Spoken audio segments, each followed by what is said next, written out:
Hey! Hey! So. Fahr mal den Bums hier leiser.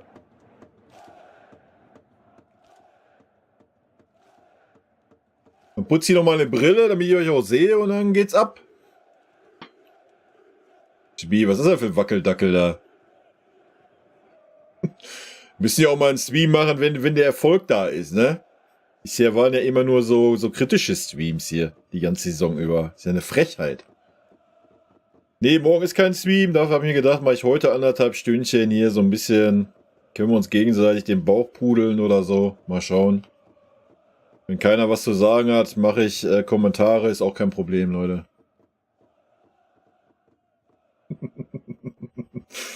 GB, Servus erstmal. Chico, Servus. Simon.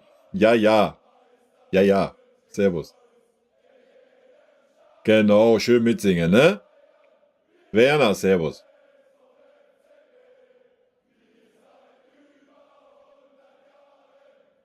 New World Forever. Servus, war im Stadion, war mega. Ja, guck mal, ist doch schön.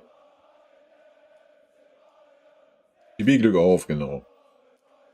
Ah, gleich wieder rein, der GB, ne? Gleich wieder rein. Gleich wieder rein. Real brauchst du andere Taktik, ne? Das reicht halt so nicht. Frechheit. Mal den Moment genießen. Hier, Jubelbild im Hintergrund. Guck dir den Tuchel an, Alter.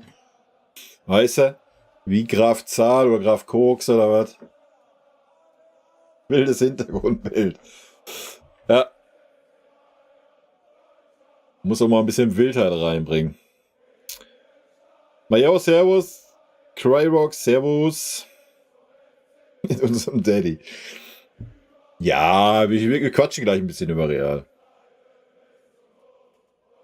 Naja, ich habe einen Tuchel auf jeden Fall das erste Mal, auch wenn es nur so ein Schnappschuss war, auf der PK lachen sehen. Das war ja dann auch mein Thumbnail, wa? John J, Servus, Oliver, grüß dich. Cordio. Phil, Servus. Wo ist das? Nur Kritik? Ich habe heute keine Kritik. David, Servus. Zaungast, guten Tag.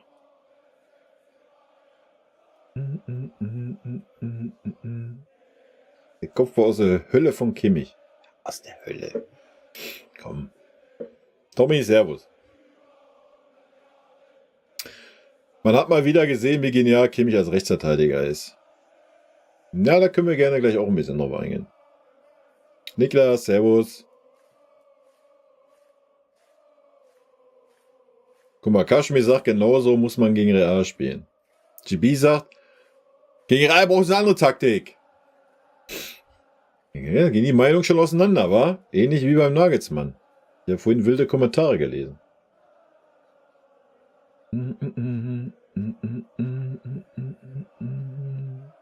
Ja, Südkuh hat auf jeden Fall durchgehend Feuer gemacht, ne, Simon? Das war schon sehr gut, ja. Erste Halbzeit war das Stadion so zwischendurch mal ein bisschen ruhig. Da hast du ja auch mal die Arsenal-Jungs gehört. Aber zweite Halbzeit, denke ich, hat auch so der letzte Funken so von der Mannschaft gepasst. Und da war auch das Stadion, das komplette Stadion da, nicht nur die Süd. Tuchel, feiner Kerl auf dem Bild. Na, aber ich weiß nicht. Das Bild, können wir gleich auch noch mal ein bisschen drüber quatschen. Das ist schon... Wir warten mal ab. Finale Bayern gegen Paris. Aha. Also ich glaube, die Dortmunder werden gute Chancen haben, gegen Paris weiterzukommen.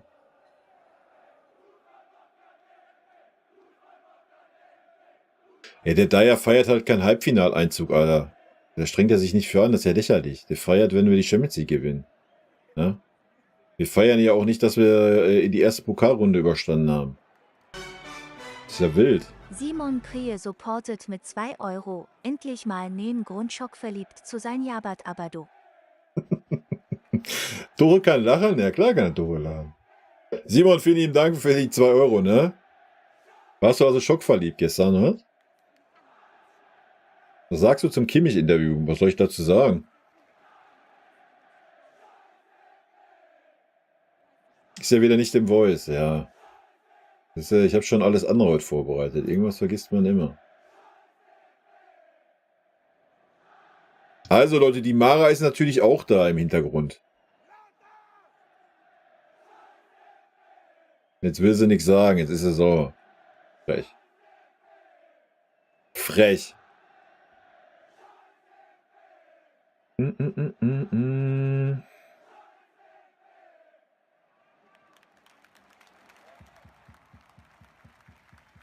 Hallo, hallo? Na, jetzt aber, wa? Ich muss den Rechner einmal neu starten.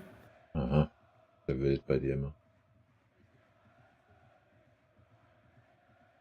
Also, die Mara ist auch da. Servus alle miteinander. Na, also geht doch. Real hat ungefähr dieselbe Taktik wie wir, sehe das Spiel gegen Manchester City. Ich denke, Real ist eher so, die können sich halt super anpassen an den Gegner. Ne? Ich denke auch, Real ist der schwierigere Gegner von der Berechenbarkeit, aber für mich persönlich der geilere Gegner. Ich habe die Spiele gegen Real immer sehr gefeiert. Von daher habe ich mich sehr gefreut, dass es Real geworden ist. Außerdem haben wir auch noch eine Rechnung mit dem Alaba offen und so einer Geschichten, weißt du? Mit dem Levi können wir ja keine Rechnung begleichen, der ist ja sang- und klanglos davongestichen. Ja, und Fonsi kann sich direkt bewerben, ne? Also wenn er scheiße spielen sollte. Der wird erst gar nicht spielen in dem Spiel. Wäre eine Farce, Meinst den du nicht? aufzustellen. Ach, welche Leistung denn? Wenn du die Leistung von Mazraoui gesehen hast, brauchst du keinen Fonsi mehr dahinstellen. Als wenn das nach Leistung geht, ich bitte dich. Auch erst einmal, dass Tuchel nach einem Abpfiff gelacht hat, glaube ich. Real sich so einfacher als City, die haben so viele Verletzte, keine echte Neun und einen Aushilfetorwart, also sollte klappen. Ja, deswegen hat Manchester City auch easy weggehauen, ne? Ja. Haben wir ja gesehen. Ach, herrlich. Produce, servus.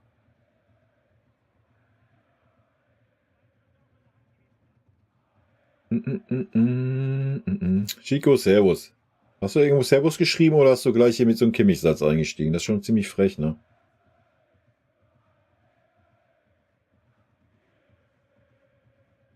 Ja, ich fand schon, das hat man ja auch schon gegen in Dortmund gesehen zum Beispiel oder auch gegen Stuttgart.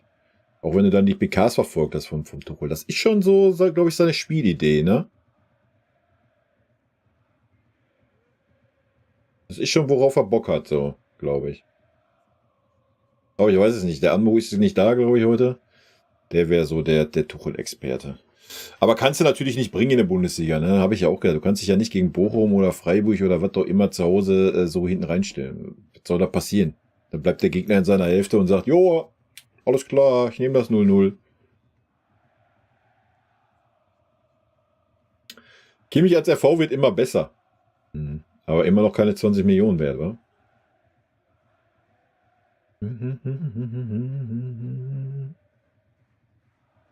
Ja, also in der Champions League Halbfinale wie Viertelfinale, alles wird schwer. Aber ich denke, wir brauchen uns nicht vor Real Madrid verstecken, Alter. So gar nicht. Ja, natürlich, Bellingham ist natürlich eine Maschine, aber ja. Der Eric und der De Ligt machen das schon.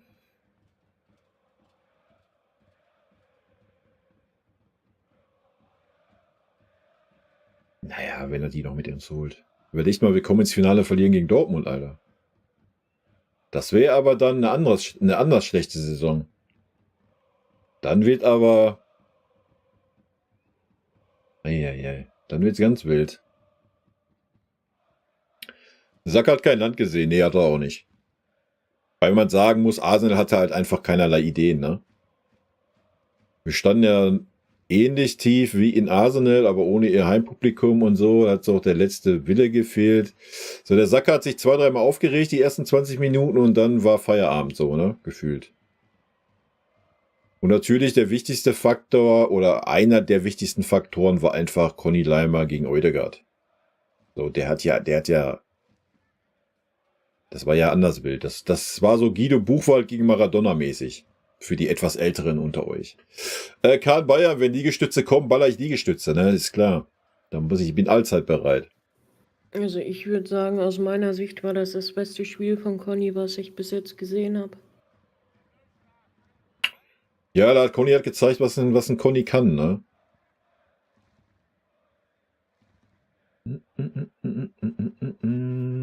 Jonas, danke. Fretzi, Grüße nach Kiel. So ungewohnt, Bayern so passiv zu erleben. Ja, aber wir haben die besten Spiele die Saison so gemacht. Das müssen wir ganz klar sagen. Ich meine, gegen Dortmund war es so ein Mix. Da hat es mir eigentlich am besten gefallen, also in Dortmund. Da war es ja so ein Mix aus defensiv und auch ein bisschen eigen. War bei zweiter Halbzeit auch dann der Fall. Gegen Stuttgart haben wir so gespielt. War auch mit das beste Spiel. Ja, und jetzt halt die beiden Spiele gegen Arsenal. Wo ich sagen muss, die zweite Halbzeit war halt echt Bombe.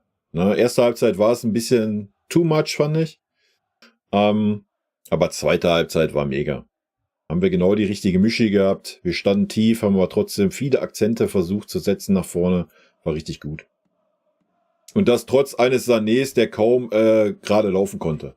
Ne? Das muss man ja auch mal ganz klar sagen.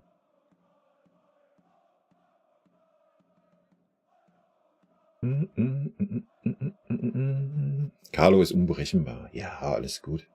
Real Madrid sind immer unberechenbare Spiele, aber sind halt einfach vom Feeling her einfach gute Spiele. Ist egal, ob Alaba verletzt ist. Geht ja nicht darum, Alter.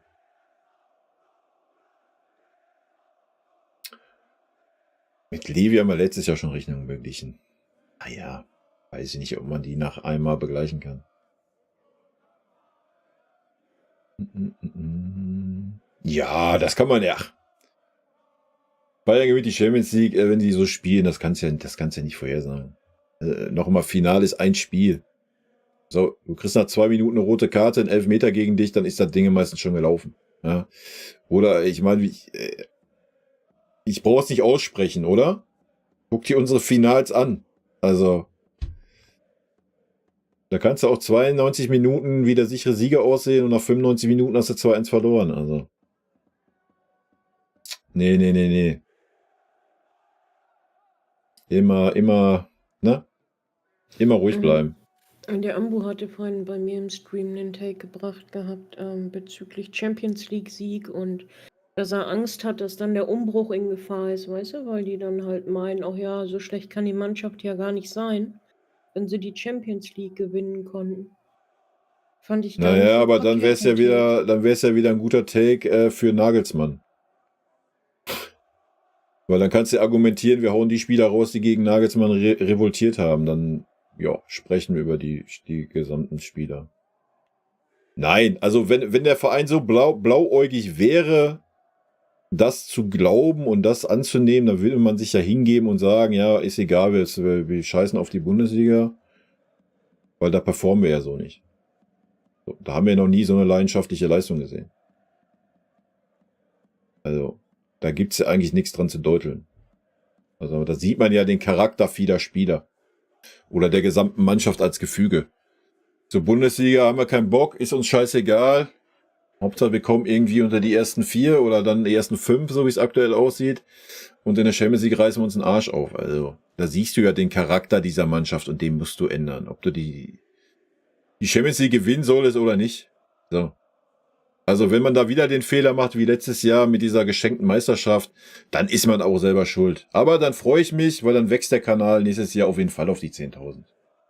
Weil dann werden wir in der Bundesliga wieder richtig starke Spiele sehen. Real kann einfach Champions League. Ja, na klar kann Real Champions League.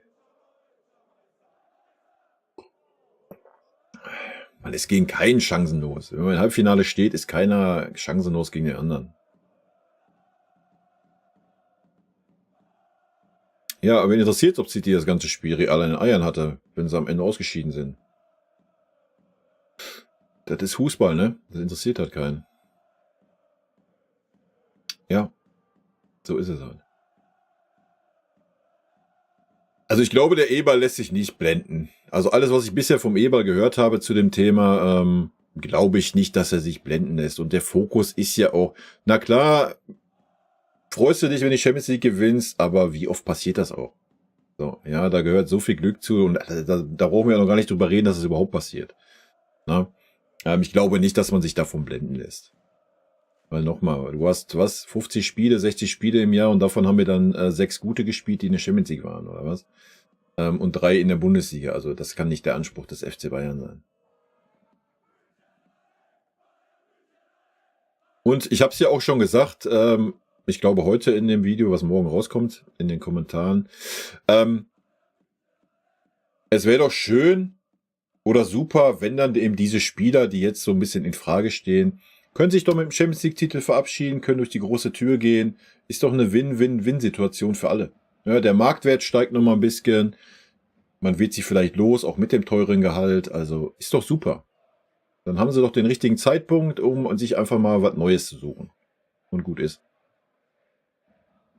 Am Ende mogelt sich Real zum Champions League-Titel. Ja, hat Real ja schon oft getan. Aber was hat das hat ja nichts mit Mogeln zu tun. Wenn du über so eine... Guck dir an, wie oft Real Madrid in der Champions League einfach performt, Alter. Punkt. Das muss man auch mal neidlos anerkennen, ne? Ja, wir wollen im Fußball nicht über verdient und nicht verdient reden, Alter. Da brauchen wir nicht drüber reden. Schon gar nicht im Wettbewerb wie Champions League.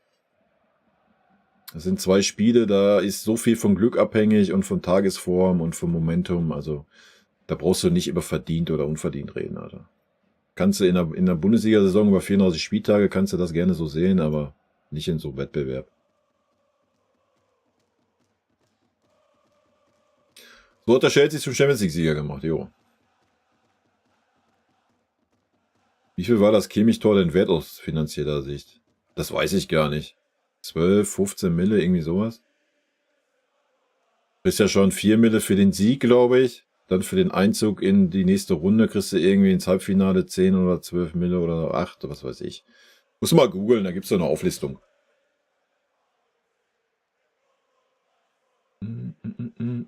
Tale, schönen guten Abend.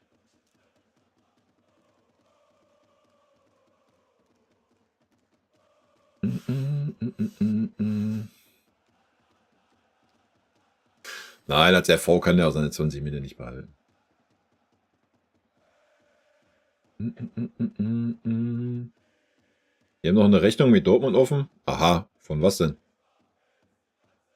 Vielleicht von dem 2:0 oder so. Ja, das ist ja keine Rechnung offen. Das war ja Arbeitsverweigerung, Alter. Da brauchen wir nicht über Rechnung offen reden. Bitte dich. Tom, servus. Wie geht's? Mir geht's Bombe. Und dir? Bisschen müde, ein bisschen geschafft von einer anstrengenden Woche, aber sonst alles gut. Declan Rice war auch Totentanz. Aber man hat ihn schon wahrgenommen ab und wann, aber da können wir auch mal Goretzka lobend erwähnen, der ja schon den Declan auch sehr oft sehr hart angegangen ist, ne? Und gezeigt hat so, Thomas, guck mal hier, kann ich auch. Sabitzer war mega stark bei Dortmund, ne? Ich habe das Spiel ja nebenbei geguckt. Sabitzer war richtig stark. Also ohne Sabitzer hätten die das Ding auch nicht gewonnen. Aber gut, das Thema brauchen wir nicht wieder aufmachen, oder? Habe ich oft genug was zu gesagt, dass es aus meiner Sicht ein Fehler war, ihn wegzugeben. Aber so ist es halt. Wer ist Maradona? Frechheit, Chico, Alter. Geh in die Ecke und schäm dich. Aus Blankenheim in der Eifel. Ja, Grüße zurück, Thomas. Dauerdurchfall. Oh je, das ist nicht gut, Corny. DMX muss auch gegen Real spielen. Ja, so wie wir zweite Halbzeit gespielt haben, war schon echt gut. War wirklich gut. Wie gesagt, wenn du dann noch einen fitten Rechtsaußen hast und nicht so einen toten Leroy Sané, dass der auch mal ein bisschen Einfluss aufs Spiel hat, dann geht da schon was.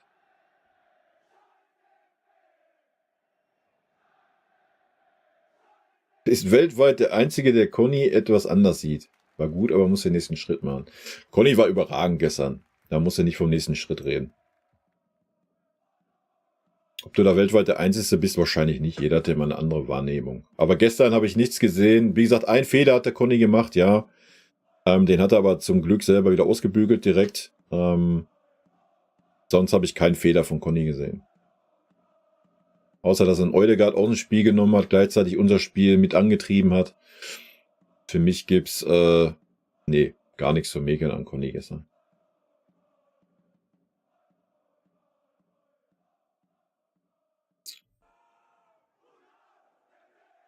In der Bulli hätte es ja etwas bessere Absicherung hinten gewünscht. Viele Punkte haben wir verloren, weil 90 Minuten mit 10 Mann am gegnerischen Strafraum. Ja, das ist aber schon, das war dasselbe Thema unter Nagelsmann. Ne?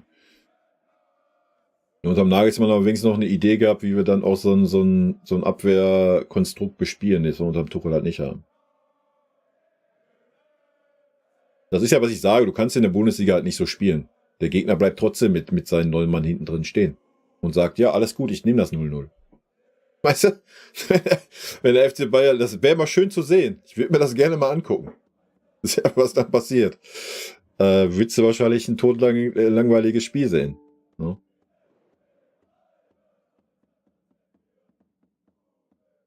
Selbstläufer ist gar nichts. Ja. Aber man muss ja froh sein, dass man überhaupt da noch die Tür offen hat in der Champions League. Wenn du dir unsere Saison anguckst, fußballerisch, ist das ja wild. Erste Halbzeit, ja, war ausgeglichen. Ne, gezittert habe ich nicht. Ersten 20 Minuten, wie gesagt, Arsenal hat viel probiert. Aber du hast auch gesehen, gerade bei Saka auch, oder auch bei dem einen oder anderen, hier, wie heißt der andere Typ, Linksaußener, hast du mal 2-3 Mal abgewunken haben, da hast du schon so ein bisschen gemerkt, dass sie schon genervt sind, dass der FC Bayern so tief steht.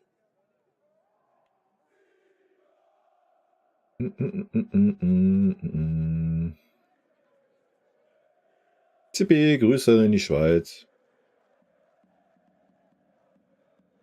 Ich auch. Ich freue mich auch über das Duell mit Real. Ich mag die Spiele gegen Real. Solange es nicht wieder Schiri-Entscheidungen gibt. Irgendwie hat Real Madrid aber auch immer viel Glück mit Schiri-Entscheidungen in der Champions League, oder?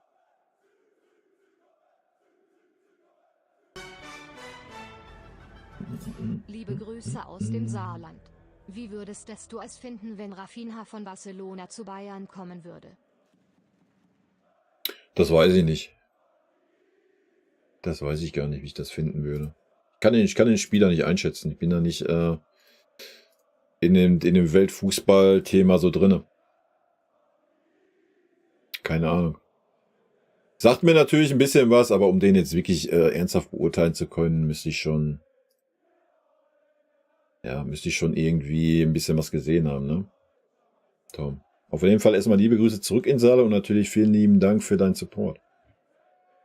Aber nee, da kann ich jetzt kein gesichertes Urteil bilden. Da will ich gefährliches Halbwissen von mir geben, was nicht meine Art und Weise ist. Machst du nur 90 Minuten, weil du Leverkusen schauen willst? Nee, ich denke, es wird nicht länger was los sein. Ansonsten werde ich ein bisschen Manager daddeln.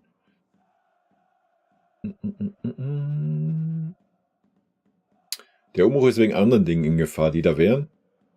Dieses Halbfinale zeigt eindeutig, dass man zu den besten Mannschaften Europas gehören muss, um um im Champions League Halbfinale stehen zu müssen. Nee, das zeigt, dass du unter den besten 4, dass du zu den besten 4 Mannschaften in Europa gehörst.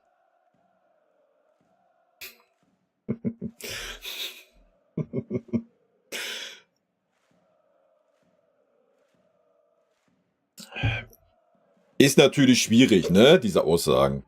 Weil, nehmen zum Beispiel Leverkusen, die gar nicht erst in der Champions League spielen. So. Ist auch Wurst. Man muss sich daran nicht hochziehen. Das ist für unsere Saison, die wir spielen, ist es eine herausragende Leistung, dass wir da sind. Und die beiden Spiele gegen Arsenal waren wirklich stark. So. Das können wir mitnehmen, darauf können wir aufbauen. Und ich denke, gegen Real werden wir natürlich genau dieselbe Leidenschaft brauchen, aber die werden wir auch sehen. Und mich freut es vor allen Dingen, auch wenn er gestern nicht so brilliert hat, für Harry Kane. Und natürlich auch für Eric Dyer, der ja auch noch nicht viel gerissen hat in seiner Karriere, weil er ja auch jahrelang in Tottenham rumgehangen hat. Von daher freut es mich riesig und würde mich riesig freuen, wenn Harry Kane das Ding in den Himmel strecken könnte. Weil ich denke, Harry Kane hat alles getan, was geht, ja, damit er einen Titel gewinnt bei uns, und die Mannschaft hat ihn hängen lassen, wenn man es mal so sieht. In der Bundesliga, im Pokal durfte er es gar nicht eingreifen, dank Tuchel. Ihm würde ich schon hardcore gönnen. Er hat halt nicht mehr so viele Jahre. Na? Der Umbruch ist auf jeden Fall fertig, ja. Ja gut, aber das war ja klar, dass ein Pavlovic sich unterm Tuchel in die zweite Reihe wieder einordnen muss. Leute, wir reden immer noch über einen Tuchel. Ja? Ich bitte dich. Ich gehe davon aus, dass jetzt am Wochenende die Jungs alle spielen dürfen. So, Pavlovic, Tell, ich denke auch Upa, Minje vielleicht mit gemischt. Ja, es wäre ja mal schön, wenn der Licht mit Minje spielt oder Dyer mit Minje. Oder meinetwegen auch mal eine Dreierkette mit, also aus Innenverteidigern oder sowas. Ja, irgendwie so. Rüdiger ist nicht, ich hasse den Rüdiger. Ja, hassen ist übertrieben, aber ich kann ihn nicht leiden, Alter. Ich konnte ihn noch nie leiden, Rüdiger. Wo der bei uns im Gespräch war, Alter, da habe ich das Zittern gekriegt. Wir werden Real überrollen, ja, na klar. Ich denke auch 5-0 Hinspiel.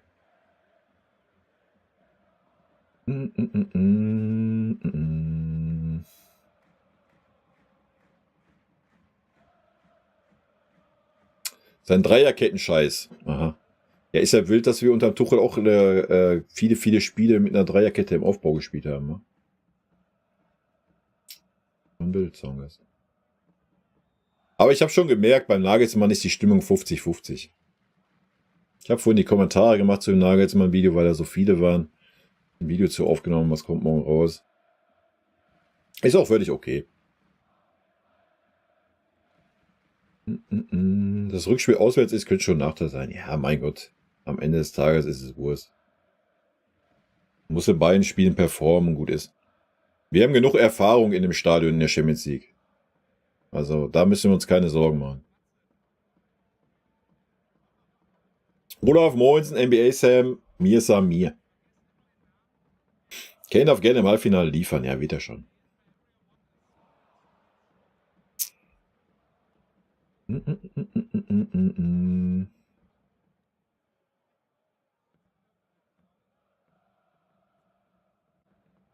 Die Mannschaft war von gestern in der Bundesliga. Die werden wir nicht sehen.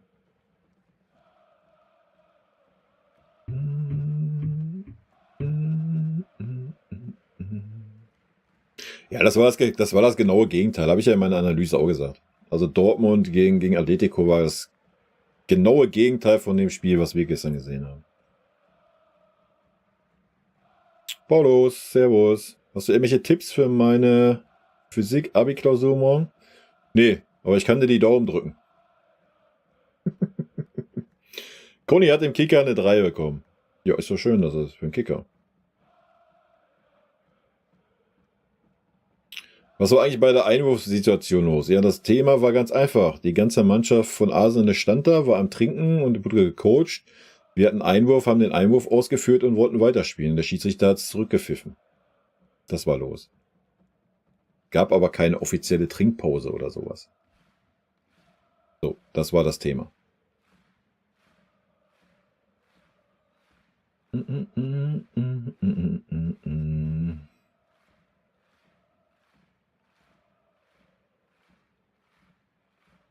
Ja, aber Conny ist doch keiner, der Spielkontrolle und Dribblings macht. Man muss doch sehen, was Conny für ein Spieler ist. Und die Art Spieler, die er ist, hat er genau gezeigt. Ja? Das ist Conny, wie er leibt und lebt.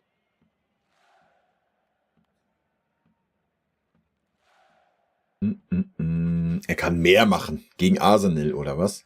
Chico, was ist denn los mit dir, Alter? Das ist aber schon ein wilder Take jetzt. Ich gehe ja mit, wenn eine Mannschaft tief steht und so, dass Conny, dann ist er ja auch bei Leipzig gezeigt, gegen uns zum Beispiel. Aber gestern war das für mich schon, war das der Conny, genau der Conny, den wir gebraucht haben. Punkt. Andreas, servus. Aber ist auch völlig okay, wenn du das anders siehst. Erste Hälfte ging in deiner Meinung klar an Arsenal? Nee. Nee, finde ich nicht. Ich fand schon, dass das Augenhöhe war. Heute ist ganz schön was los bei mir im Streamingzimmer. Ja, ich habe die Mannschaft hier extra stehen. Die bewegen sich auch nicht, die haben Anweisungen von mir. Die machen Pantomime und Stillstehen angesagt. Martinelli, genau. Aber ist schon ein starker Spieler auch. Hat mir sehr gefallen, auch im Hinspiel. Im Hinspiel nicht so, aber im Rückspiel war schon echt ganz gut dabei. Aber Kimmich hat's gut gemacht. Zweimal kam er an Kimmich vorbei, beziehungsweise konnte die Flanke schlagen, aber war zum Glück jetzt nicht super gefährlich. Aber so schon sehr interessanter Spieler, ey. Wie wird sich Leverkusen deiner Meinung heute schlagen? Ja, alles gut. Leverkusen kommt easy peasy weiter. Macht euch mal keine Sorgen, Leute. Liverpool bin ich sehr gespannt drauf. Ja, ich glaube nicht, dass sie dieses Wunder schaffen, aber unter Klopp ist immer alles möglich, ne? Klopp hat schon genug wilde Spiele geliefert mit Liverpool, also. Abschreiben würde ich Liverpool auch noch nicht. Die Schiri stehen auf der Gehaltsliste von Real. Das hat man auf jeden Fall manchmal einen Eindruck in der Champions League, ja. Sollen doch 21 Uhr Klassiker gucken. Ja, mach das mal.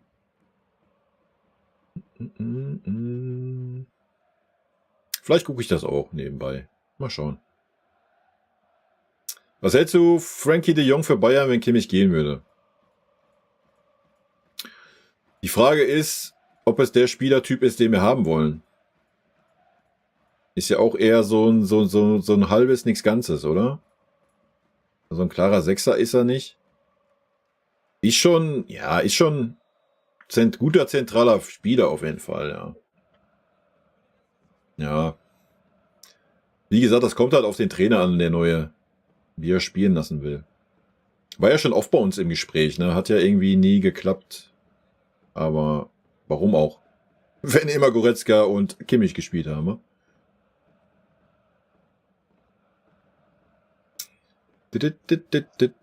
Findet Pavlovic strukturiert da auf was bezogen? Auf De Jong oder was? Der Merkur hat Leimer Note 4 gegeben. Konrad Leimer, kaum Impulse nach vorne, einige Fehlpässe. Spielerisch hat der Luft nach oben, defensiv auch mit Fehlern. Kämpferisch, aber in Ordnung, Note 4. Ja, Respekt. Sieht man mal, wie die Meinungen auseinandergehen. Aber Conny hätte einfach mal den Oedegaard einfach mal machen lassen. Hätten wir ja mal gesehen, wie es dann ausgegangen wäre.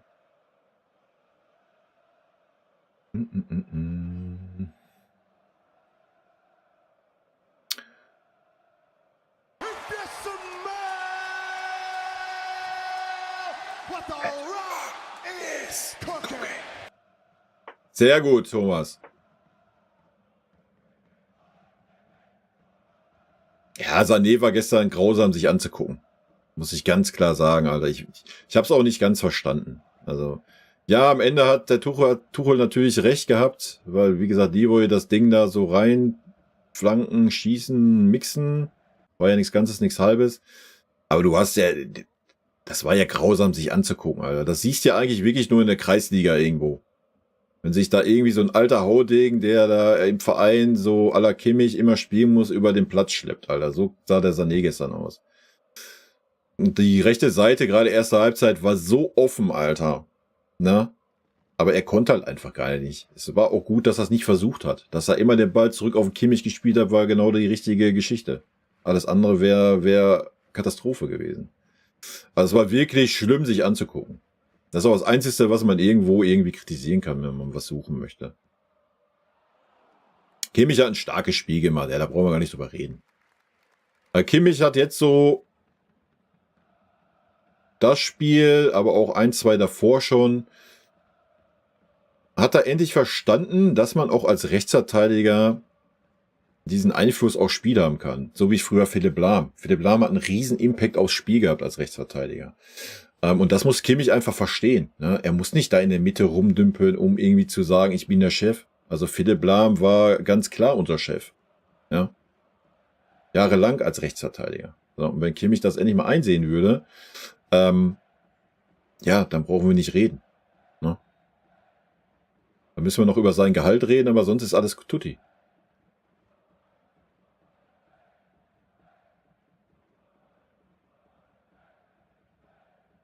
Die obligatorische Schuppo-Einwechsler gestern gefehlt. Ja, klar hat die gefehlt, weil es nur 1:0 stand. Wären wir in die Verlängerung gegangen, hättest du diese Einwechslung halt noch ziehen müssen. Deswegen gab es auch nur 2 Wechsel.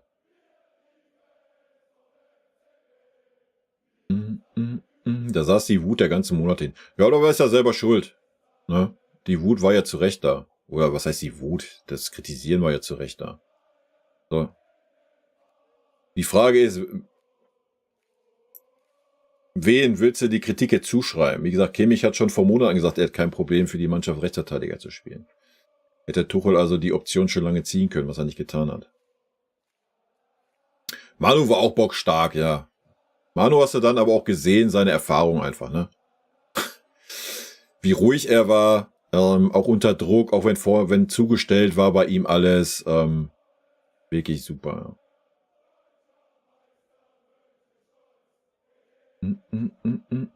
Ja, mit dem Sané ist lächerlich, da brauchen wir ja gar nicht mehr drüber reden, Alter. Den musst du jetzt einfach komplett rauslassen und der muss den Knochen irgendwie erholen, also. Wie gesagt, teilweise haben wir mit 10 Mann gespielt, ne? Das muss man echt so knallhart sagen. Also das war eine Katastrophe.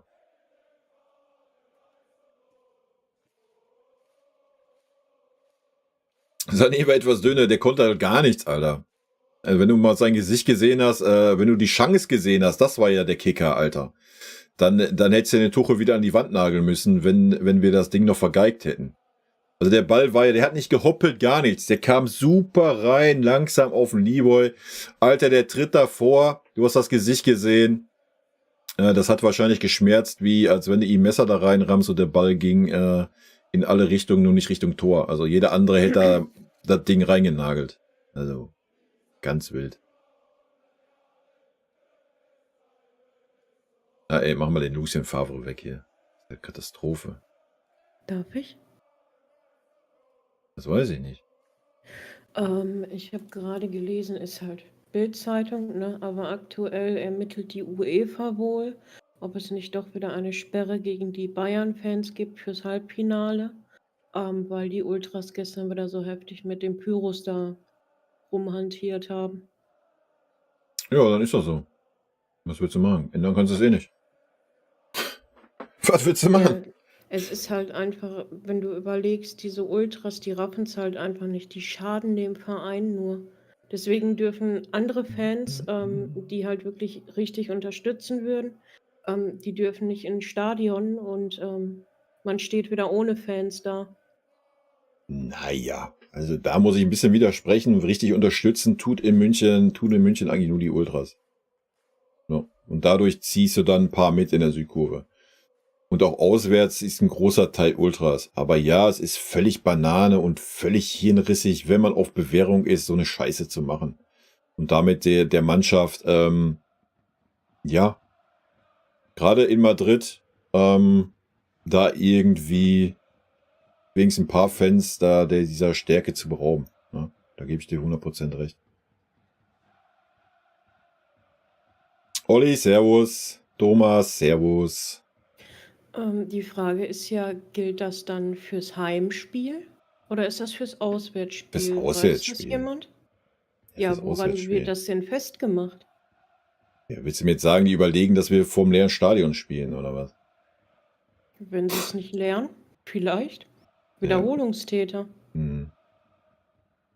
Naja, Bild-Zeitung. So viel können wir da Wahrheitsgehalt von nehmen. Ne, die Frage kam von mir. Da hat die Bild-Zeitung schon mal gar nichts mit zu tun. Du hast ja gesagt, das steht in der Bild-Zeitung, dass die FIFA darüber nachdenkt. Ja, Ja, was ob es soll man wieder davon eine jetzt ernst Strafe nehmen, wenn gibt. das in der Bild-Zeitung steht, Alter? Das können wir ernst nehmen, wenn das irgendwann von der FIFA kommuniziert wird. Ich gehe mal stark davon aus, dass das auch woanders noch steht. Ich habe es jetzt hier halt nur gerade gelesen. Aber meine Frage ist dann halt gewesen, ob es jetzt fürs Auswärtsspiel wäre oder Ja, da woran musst wird du das dann halt deine festgemacht? Bildzeitung fragen, das weiß ich nicht. Weiß ja noch nicht mal, worum es da Was für ein geht. Argument. Ja, Schatz, ich weiß es doch nicht, was soll ich dir denn jetzt sagen? Du fragst mich Sachen, die ich dir nicht beantworten kann. Und dann Ja, sagst du, was ich- für ein Argument. Ja, ich werde den Axel Springer Verlag mal Ja, anschreiben. Ich mach das frage mal doch. bei der Bildzeitung nach. Ja, die schreiben doch den Artikel. Wenn die das da nicht reinschreiben, für welches Spiel das gelten soll, wie soll ich dir das beantworten können? Woher soll ich das wissen? Ich weiß, ich habe manchmal so einen gottgleichen Antlitz, aber ich weiß auch nicht alles, Schatz.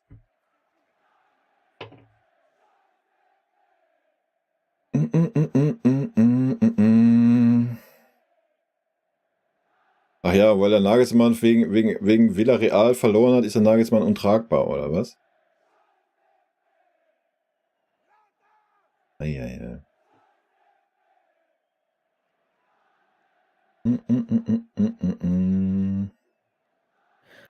Coelho, das ist im Prinzip so, zumindest kenne ich es so, dass die Pyro reingebracht wird, wenn die zum Beispiel die Fahnen und alles für die Choreo reinbringen und das deponieren, dann wird das zum Beispiel im Zaun versteckt oder sonst irgendwo. So kenne ich das halt. Und dann ist halt beim Einlass am Spieltag ist da gar nicht zu finden. Ja, wenn wir ehrlich sind, ist es aber auch in München super einfach, das auch sonst noch reinzukriegen. Du gehst halt durch die Kontrolle, dann gehst du am Zaun, dann kommt einer von außen, steckt das durch den Zaun und du steckst es dir in die Hose, Alter. Oder packst dir an der Eier, dich tastet keiner an der Eier ab. Also gerade wenn du über so Rauchdinger redest, ist ja gar kein Problem. Die sind ja jetzt nicht riesengroß. Martinelli ist so ein geiler Name, ich weiß gar nicht, was du hast, JP. Ja, Pierre, eine super toxische Beziehung. Ich glaube, du weißt gar nicht, was eine toxische Beziehung ist, sonst hat es halt nicht geschrieben, ne? Was, wir haben eine toxische Beziehung? Ja, Ja, na klar. Kannst direkt wegballen, den Spacken, der es geschrieben hat. Junge, Junge.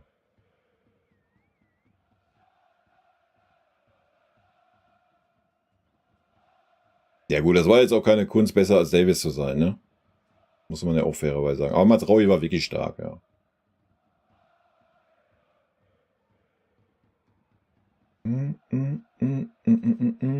Aber De Jong ist doch jetzt nicht nur ein Schöngeist, oder? Der ist doch auch schon einer, der dazwischen hauen kann, oder nicht? Findest du Elversberg in der zweiten Bundesliga? Wie soll ich das finden, Tom? Ich gucke keine zweite Bundesliga. Ich gucke aber mal ein bisschen Konferenz sonntags. Ich weiß, dass der Wanner da spielt und ganz gut spielt, aber was soll ich dazu sagen?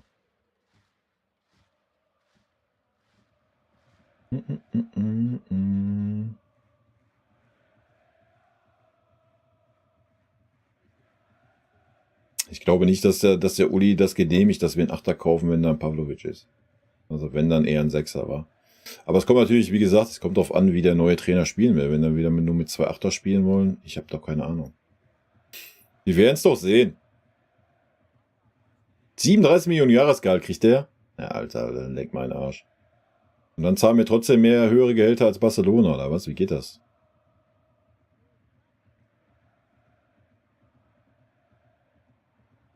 Ja, aber wen interessieren denn die Journalisten, was die erzählen? Also mich interessiert das nicht.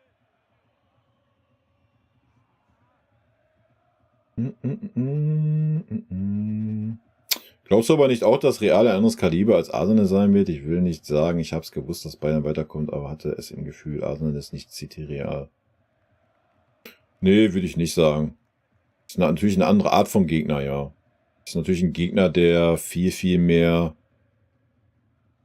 Ideen hat und sich viel, viel mehr anpassen kann als Arsenal. Arsenal hat dieselben Probleme wie wir. Wenn sich ein Gegner hinten reinstellt, haben sie keine Ideen, genauso wie wir. 1:1.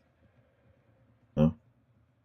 Aber anscheinend ist Arsenal noch nicht in der Lage zu sagen, so wie wir das halt getan haben, komm, wir stehen mal defensiv und gucken uns mal an, was passiert. So, Real kann das. So, gar keine Frage. Ja. Aber Real ist jetzt auch keine Übermannschaft. Also,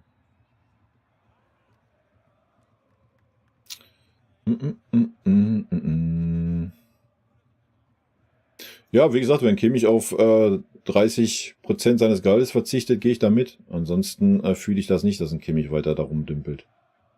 Nur weil er jetzt 4 gute Spiele als Rechtsverteidiger gemacht hat, hat er trotzdem davor 1,5 Jahre im Mittelfeld grausame Leistungen gezeigt.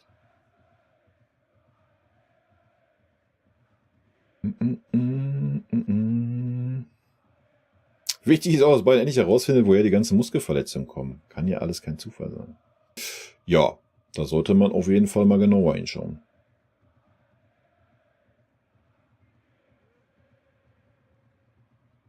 Ja, er hat auf jeden Fall Bock auf Nervenkitzel. Also ich habe den Opa-Wechsel auch nicht verstanden. Ja, ich verstehe schon das Argument von wegen Kopfball stark und so. Aber was ist, wenn du das 1-1 kriegst und du gehst in eine Verlängerung und hast dann eine Opa auf dem Feld?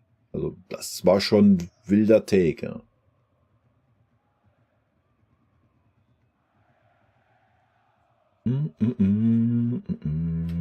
Naja, wir haben in der ersten Halbzeit ja auch nicht das Zutrauen gehabt oder dieses Verlangen, das Spiel zu gestalten oder ein bisschen was nach vorne zu machen.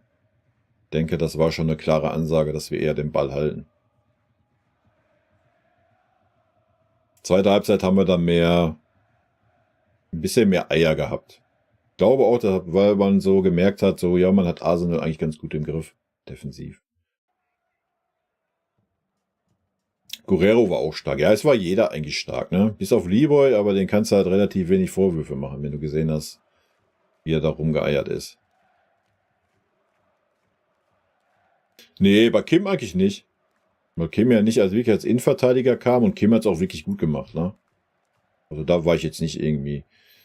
Wie gesagt, Kim hat ja auch einen super Zweikampf und hat einen super guten Kopfball.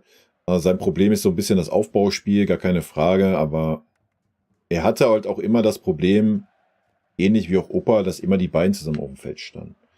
Stand ja niemals mal einer auf dem Feld mit einem anderen, der klare Anführer war. Wenn du gesehen hast, wie Eric Dyer direkt den Minjay da eingenordet hat, gestern direkt auch Anweisungen gegeben hat und sowas, das ist halt, was den Jungs fehlt. So. Und der ist in seinem ersten Jahr da, also. Und defensiv ist das ein Monster, wenn du siehst, wie er defensiv Zweikämpfe geführt hat. Ja.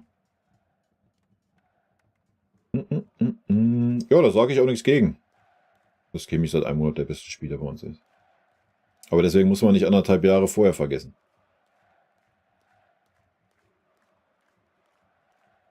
Naja, es kam ja gestern nicht mehr auf Konter an.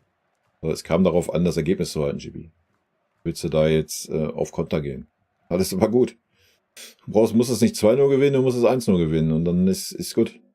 Also das konnte ich schon nachvollziehen.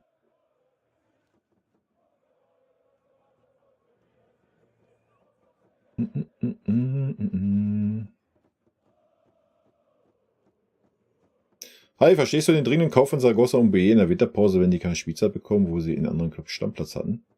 Ja, na klar verstehe ich das, aber Tuchel hat es halt nicht verstanden. Das sind halt keine Transfers, die Tuchel wahrscheinlich haben wollte. So. Und da Tuchel alles scheißegal ist, weil er nächste Saison weg ist es so, wie es ist.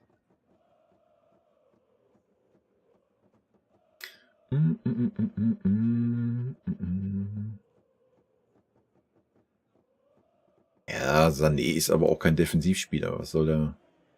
Also, das ist ja ein wildes Argument. Hauptsache weiter, das zählt, ja. Und wie gesagt, es war ja auch eine starke Vorstellung, gerade zweite Halbzeit.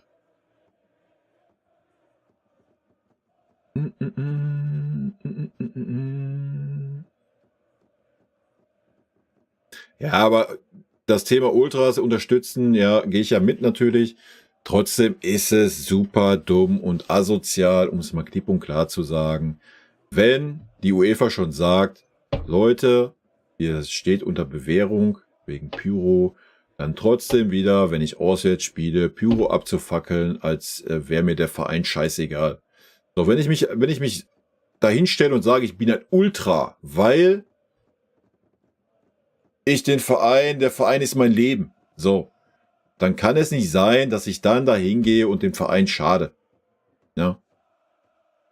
Dass keine Auswärtsfans in Arsenal dabei sind. So.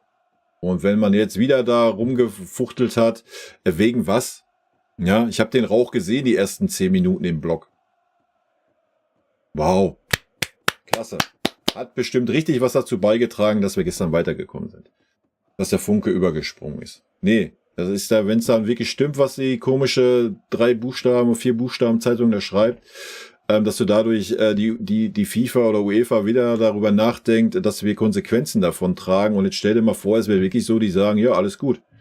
Ihr habt im nächsten Heimspiel, spielt ihr vor leeren Stadion. Deswegen. Ja, dann nenne ich mich Ultra, dass ich den Verein über alles liebe, oder was? Nee, das ist dann asoziales Verhalten. Ganz einfache Kiste. Das sind Idioten. Feierabend. Punkt.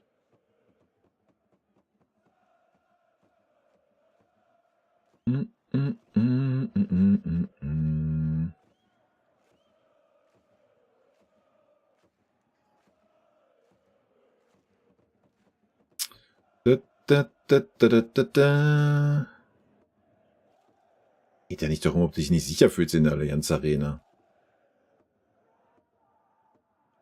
Aber wie gesagt, wenn du unter Beobachtung stehst, ist es super idiotisch, das zu tun. Ganz einfach.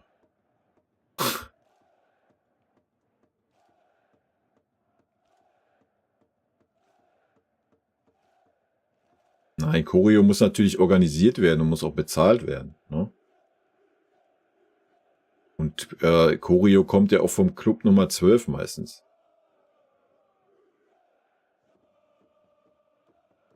Ja, wie gesagt, Bengalos ins Stadion kriegen ist gar kein Problem.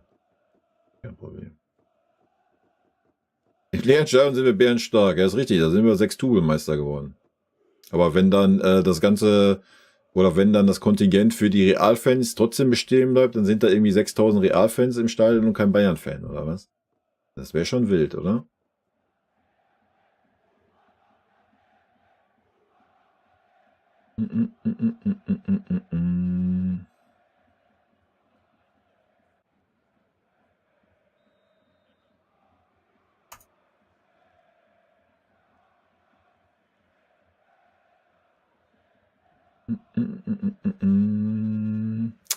Bekenne mich viel zu oft über die Lustlosigkeit der Spieler, Harry ausgenommen, und Tuchels Starrsinn aufgeregt zu haben, um mich über den Einzug in Champions League Halbfinale freuen zu können. Ach Manfredo, freu dich ruhig mal. Wir haben doch genug uns aufgeregt diese Saison, da darf man sich auch mal freuen. Ich verstehe, dass man sich nicht so ausgiebig freuen kann wie die Jungs im Hintergrund. Ja, die feiern ja schon, als wären sie Champions League-Sieger geworden. Das ist halt auch schon ein bisschen wild, aber man kann sich ruhig mal ein bisschen freuen.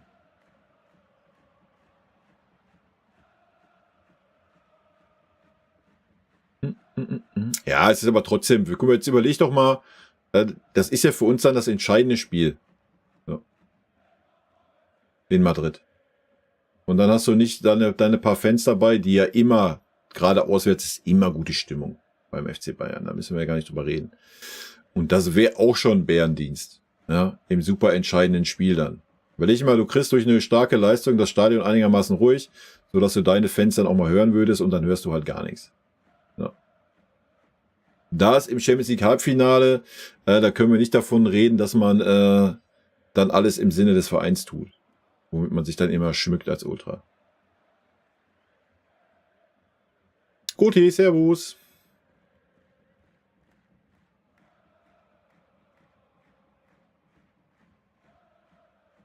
Ja, Colli, aber das ist doch normal.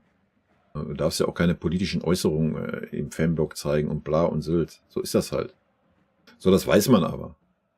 Ja, und da musst du halt damit leben, Alter. Oder du musst dann damit leben, dass du auswärts keine Fans hast. Ja. Ich meine, gegen Arsenal hat es uns jetzt nicht gestört, aber da haben wir auch noch ein Rückspiel vor heimischer Kulisse gehabt. Weiß ich nicht.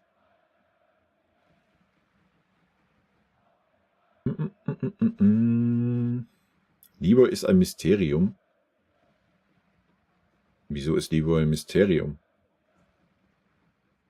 Wie kommt man in den Voice-Chat? Mit mir? Gar nicht. Bis der Bengalo in der Hose mal losgeht, dann ist dann eine bodenlose Frechheit. Der war nicht schlecht.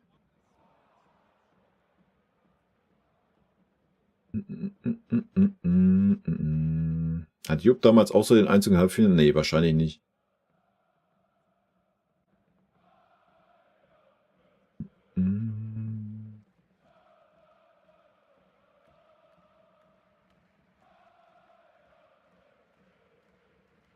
Ich bin da nicht so sicher, dass wir gegen PSG im Finale spielen. Dachte, man könnte mitreden. Nö.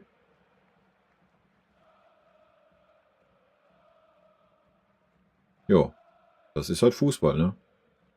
City hat Real komplett vorgeführt spielerisch. City ist eine eigene Liga, aber Real ist halt abgewichst. Ja. Da siehst du halt, dass das alles nichts bringt.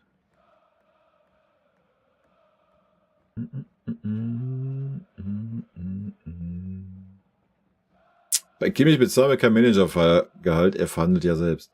Ja, aber der zieht sich dann selber noch das Managergehalt rein, weil er nicht doof ist. Guerrero hat dich überrascht? Nee, mich eigentlich nicht.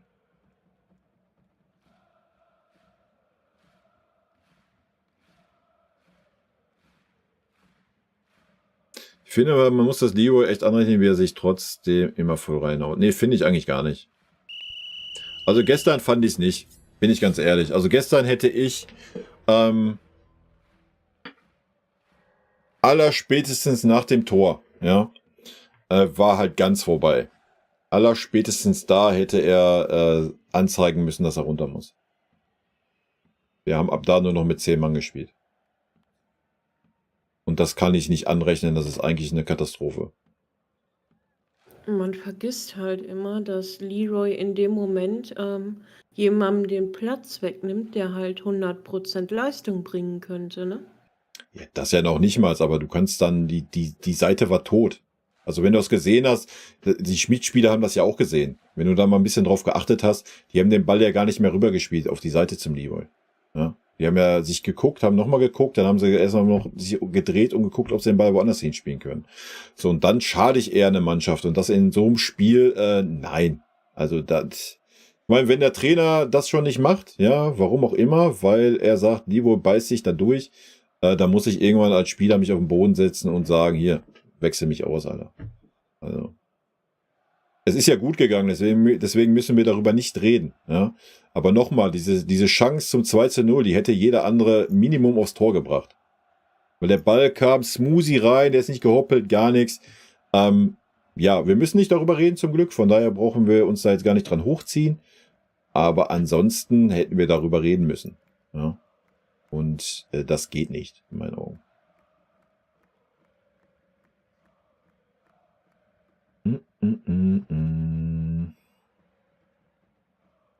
Kim geht etwas ungestüm in die Zweikämpfe. Naja. Ja, aber haben wir ja nicht gekriegt, GB, ist ja, was ich gerade sagte. Müssen wir nicht drüber reden. Guten Abend, Party People! Ja, Chico, was willst du denn Sané da in Schutz nehmen? Was, wenn er Sané zur EM wollen würde, dann hätte er sich doch erst recht schon längst rausgenommen, oder nicht? Was soll er denn so zur EM fahren? Der macht doch kein Spiel unterm Nagelsmann. Was soll der Nagelsmann denn aufstellen? Das sind alles K.O.-Spieler, Alter. Da brauchst du keinen Spieler, der nur auf 50% läuft. Das macht ja gar keinen Sinn.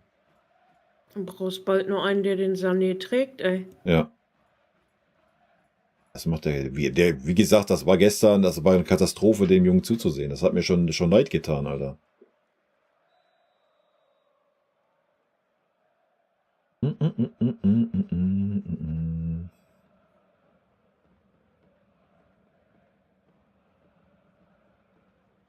Würde der DFB so durchdrehen wie die UEFA bei Pyro, dann wären ganz viele Kurven gesperrt. Ja, aber da musst du dich halt anpassen, wenn du international spielst. Nur ganz einfach.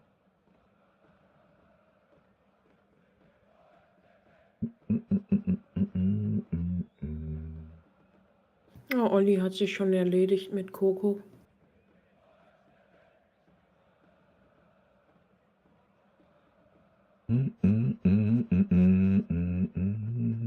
Nein, Sané ist nicht Kreisklasse, so soll das auch gar nicht klingen. Es geht darum, dass er verletzt ist und das nicht erst seit gestern. Das geht seit Wochen so.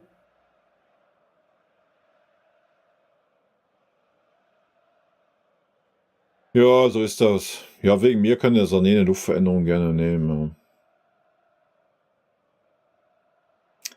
Respekt, wie du das alles hinbekommst, trotz Arbeit und Frau 4 bis 5 Videos die Woche posten, ist recht schwer. Daumen hoch, vor allem Super, dass du alles beantwortest. Ja, das geht halt nur aufgrund meines Jobs aktuell. Sollte sich das irgendwie irgendwann ein bisschen ändern, wird das auch nicht mehr gehen.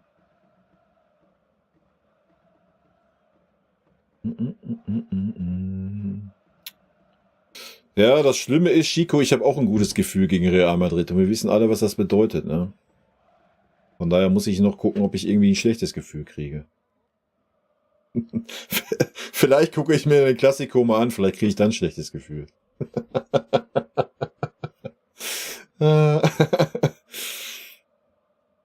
Keine Bayern-Fans im Champions League-Finale in Wembley. Ja, guck mal, das wäre auch wild. Das wäre auch wild zum Beispiel, ja. Nein, also da gibt's ja nichts zu diskutieren. Nochmal, Ultras sind in München super wichtig, in anderen Stadien sind die zum Beispiel super unwichtig. In München brauchst du die halt einfach, damit die Südkurve überhaupt Stimmung aufbaut, damit der Stadion überhaupt Stimmung aufbaut. Aber gerade wenn ich mich hinstelle und sage, yo, ich bin Ultra, weil ich alles für den Verein lebe, Blasülz, dann muss ich einfach schlauer sein, wenn ich weiß, yo, die FIFA sagt, wir stehen unter Beobachtung gegen Pyro und muss die Scheiße einfach weglassen. Feierabend. So. Ich meine, wir reden über Viertelfinale und Halbfinale. Wir reden nicht über irgendein verficktes Vorrundenspiel in Kopenhagen, Alter. Da ist das ja alles fein, da kannst du ja sowas wegstecken, ja. So, aber damit tut man dem Verein also gar keinen Gefallen. So wirklich gar keinen. Und da muss man, glaube ich, auch nicht drüber diskutieren. Allgemein würde es ja eine bessere Stimmung bei Heimspielen wünschen. Ja, da müsste der FC Bayern aber mal grundlegend an seiner Philosophie arbeiten, wie er die Stehplatzkarten in der Südkurve verteilt.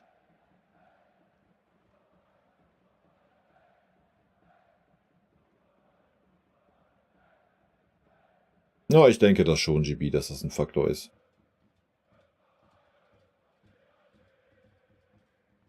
Bam, bam, bam, bam, bam, bam.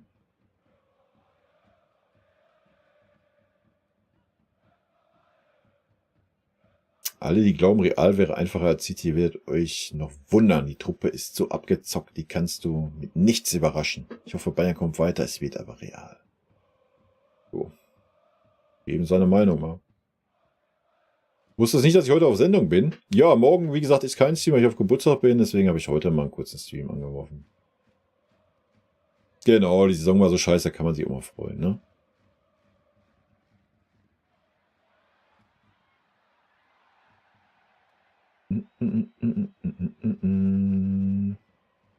Tell war Bären stark im letzten Spiel. Ja, das ist richtig, GB. Wie gesagt, ich hätte mir auch viel eher gewünscht, dass er für den Sané kommt. Ja. Aber hast ja gesehen. Aber es hätte gereicht, also alles gut, brauchen wir nicht diskutieren.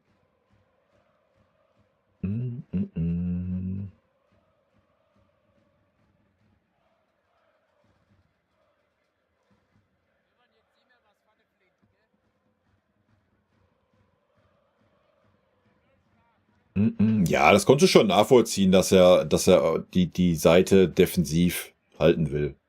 Mit Saka. So. Da müssen wir nicht drüber reden. Oder auch da mit dem Wechsel von Jesus. Alles gut. Ja. Das sehe ich genauso. Man hätte einen Taylor für einen Sané bringen können. So. Auf der linken Seite hätte ich auch, war ein guter Take, da Minje reinzuwerfen. Defensiven Mann, alles ist gut.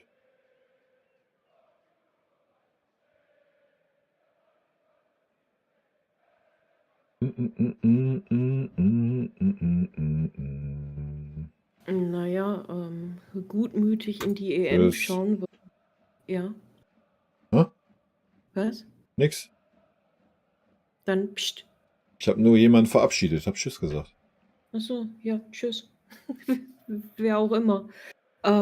Nee, aber gutmütig in die EM schauen, weil 2 deutsche Teams im Halbfinale sind. Ist das jetzt bezogen auf die deutsche Nationalmannschaft oder allgemein? Das wüsste ich halt gerne mal. Wer hat das denn geschrieben? Was ist das für ein Take? Er schrieb Wahnsinn, Halbfinale und 2 deutsche Teams. Da kann man stolz sein und gutmütig in die EM schauen. Stolz kann man sein, gutmütig auf die EM. Ja, ich glaube, von Dortmund war ein Spieler bei der Nationalmannschaft, oder? Und deswegen hatte ich die Frage Von gestellt. uns sind es 3, also. Oder 4, wenn du Neuer dabei nimmst. Ja, den Coco habe ich schon erlöst, Leute. Alles ist gut. Der Coco, der ist schon seit 10 Minuten weg, eigentlich. Ja, ich habe ihn aber auch nochmal erlöst. Der löst alle hier nochmal im Nachgang. Wild.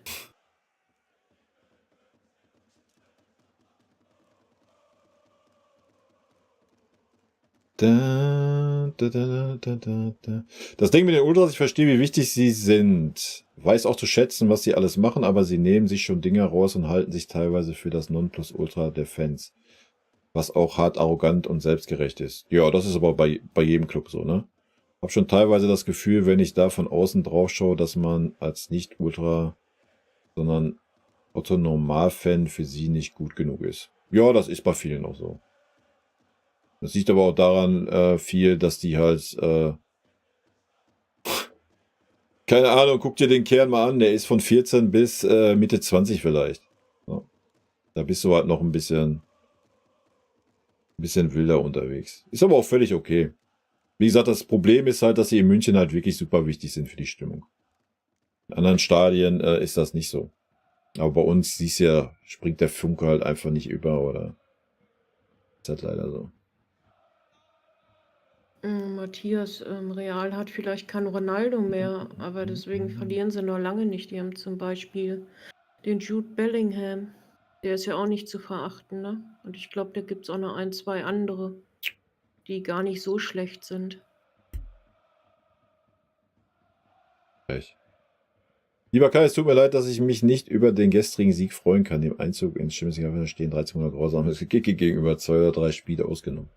Manfredo, du hast ja auch recht. Aber wie gesagt, trotzdem kann man sich ja freuen. Wa?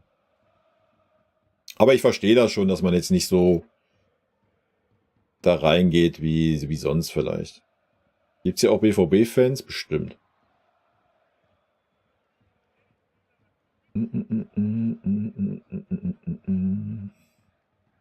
Naja, ich hab mit dem Jude schon gesprochen. Ich bin der Schattenmann. Macht euch keine Sorgen.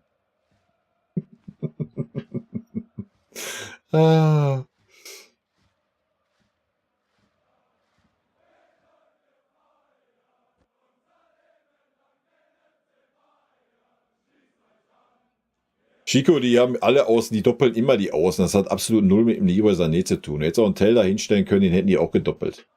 Also, das glaube ich auch. Ja, Leroy hat im Hinspiel natürlich echt eine starke Leistung gemacht. Wir haben sie dann extra Auge drauf gehabt. Ja, den Take lasse ich schon gelten, aber spätestens, also jetzt mal ehrlich, Leroy hat 80%, wenn nicht 85% der Bälle, die er angenommen hat, wieder zurück auf den Kimmich gespielt.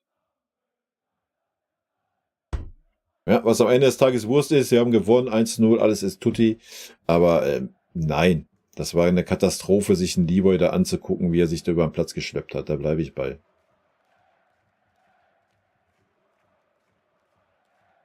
Kashmir Hooligan schreibt, die Ultras feiern eine Niederlage gefühlt mehr als einen Sieg. Wahrscheinlich wollen sie beweisen, dass sie keine Erfolgsfans sind. Ja, wenn man den Komplex hat, dann ist auch irgendwas nicht richtig, wa? Real fliegt immer gegen die Bayern raus. Ja, das wäre schön, wenn das so wäre. Stimmt leider nicht. Man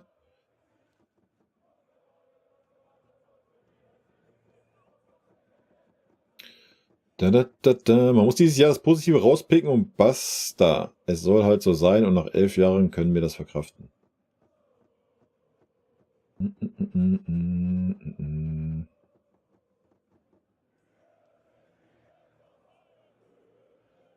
Ja, keine Ahnung, diese ganze Pyro-Geschichte könntest du natürlich auch anders angehen. Guck dir manche andere Länder an, wo Pyro geplant abgebrannt wird zum Beispiel. Warum nicht sowas machen? Ja, dass du halt gar nicht in die Verlegenheit kommen musst, dass die Kurve das macht. So, also da gibt es ja Möglichkeiten genug. Aber das ist ja ein Thema für sich. Darum geht es ja auch nicht. Es geht darum, dass wenn ich weiß, wenn die FIFA sagt, noch einmal, dann gibt ihr im nächsten Spiel keine Auswärtsfans und ich das dann trotzdem tue, sorry, dann musst du à la Bud Spencer mäßig Kopfnüsse verteilen. So. Nichts anderes. Und dann braucht sich auch keiner hinstellen und sagen, ja, das ist mein Verein, ich lebe für diesen Verein. Das tut er dann nicht. Oder er ist super beschränkt in seinen kleinen Spatzenhirn. So. Die 2 Möglichkeiten gibt es. So, dann hat man einfach nur einen Selbstgeltungsdrang, weil Ultras, Fanszene, bla. Ja, wir müssen zeigen, wir sind die beiden Ultras, wir müssen das machen und dies machen und das machen.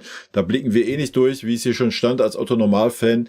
Aber da muss ich mich nicht hinstellen und sagen, ich tue alles für den Verein oder im Sinne des Vereins. Nein, das ist dann eine reine Selbstdarstellung, was wir doch für eine tolle Ultras München-Geschichte haben. So, nicht mehr und nicht weniger. Ansonsten lasse ich die Scheiße sein. Punkt. Ja.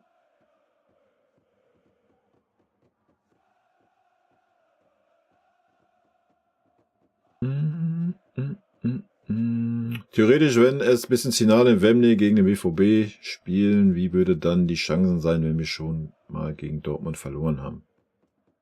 Im Finale sind die Chancen immer 50-50. Also da müssen wir nicht drüber reden. Da kann so viel passieren auf beiden Seiten, so viel Kleinigkeiten. Das ist ein Spiel, das ist wie ein Pokalspiel in der ersten, zweiten, dritten Runde, das ist Wurst. Ja, ob da Saarbrücken der Gegner heißt oder Rapunzel. Ja, haben wir gesehen, was passieren kann. Ja, das ist ein Spiel, da kann alles passieren. Das ist auch egal, wie der Gegner heißt. Ob das Dortmund ist, ob das Paris ist. Es ist völlig wurscht. Ein Spiel ist ein Spiel. Ja. Tell hat sich mir den Balljungen warm gemacht. Ja, habe ich gesehen. Haben die Ultras nicht in London vom Stadion Feuerwerk gezündet, als sie nicht rein durften? Irgendwas war doch da, ne? Das weiß ich nicht, ich habe es nur knallen gehört. Ich weiß nicht, ob das unser Ultras waren oder nicht. Mir auch relativ Wumpe. Ich finde es immer wieder lustig, wenn man jetzt von den tollen Spielen einiger Spieler spricht und dann war es weg. Aber ja, ich habe es vorher schon gelesen. Ja. Wie gesagt, das darf halt nichts am Umbruch ändern und dann ist doch alles gut. Die andere Stimme, wo kommt die her?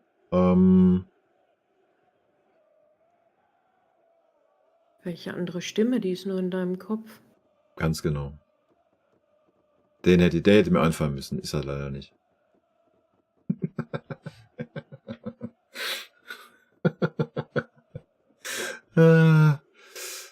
Ja, na klar. Nein, von Anfang an war Tuchel mit Sicherheit nicht der falsche Trainer, aber für diese Philosophie, die man dann aufgestellt hat, nachdem man Bratze und Olli rausgehauen hat, war Tuchel der verkehrte Trainer. So, das ist das Ding.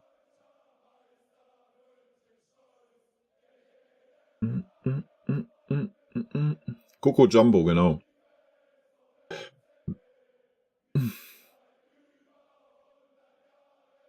Ja, wer immer auch damals auch zu Ronaldo-Zeiten Real nur auf Ronaldo begrenzt hat,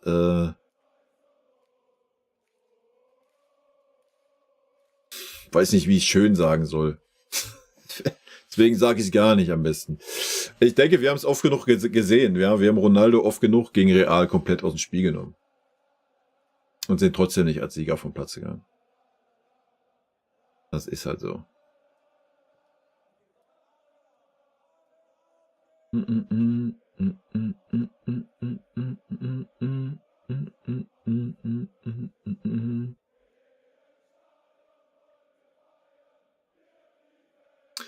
Mein Gott, wie gesagt, in K.O.-Spielen ist immer alles möglich. Klar, wenn du ein Spiel klar verlierst, so wie Kloppo jetzt mit 3-0, obwohl beim Kloppo weiß man auch nie. Bei uns sehe ich das schon schwieriger. Also sollten wir irgendwie eine klare Niederlage kassieren im Hinspiel, was sehr wahrscheinlich nicht passieren, wenn wir zu Hause spielen, dann wäre es schon schwer, ja. Aber ansonsten ist immer alles drinne. Das ist egal, wie der Gegner ist. Naja, eben. Im Halbfinale, Finale kann alles passieren, da gibt es keinen Favorit mehr. Ja, ist auch so.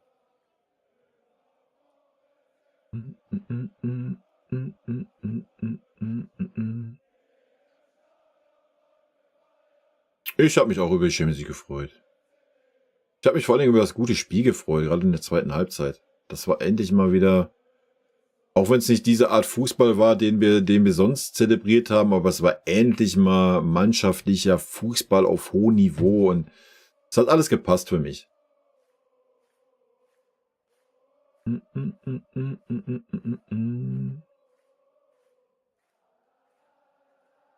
Ich würde gerne Spiele im normalen TV sehen, schon wegen den Fernsehgebühren.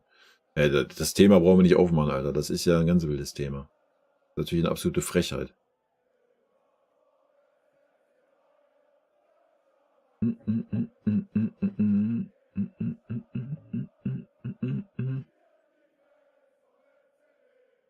Der beste Jäger ist schon lange nicht mehr. Aha, das werden wir dann sehen, wa?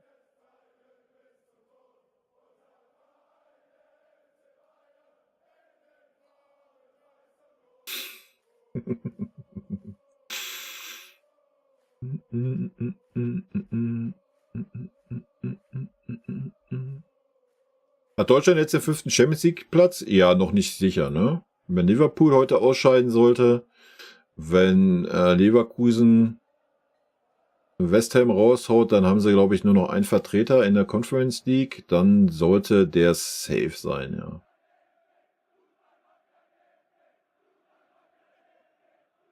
Sieht auf jeden Fall gerade sehr, sehr gut aus. Fabian, servus. Und Leverkusen heute weiter, auf jeden Fall. Klar ist das eine Selbstzerstörung. Ja, ist es so. Im Finale gibt es Küsschen vom FIFA-Boss. Ich glaube nicht. Ich glaube, der küsst nur Frauen ungewollt.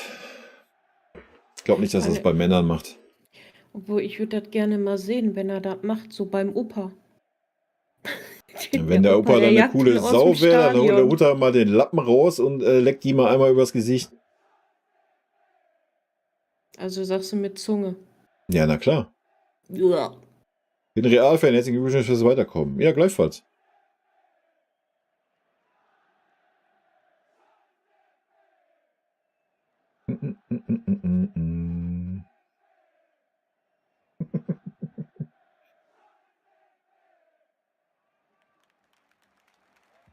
GB, ey.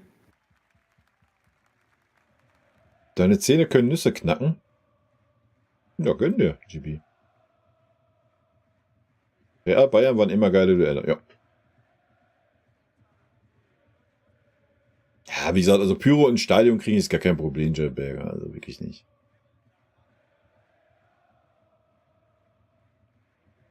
Das ist wirklich kein Thema. Elias Fox, servus.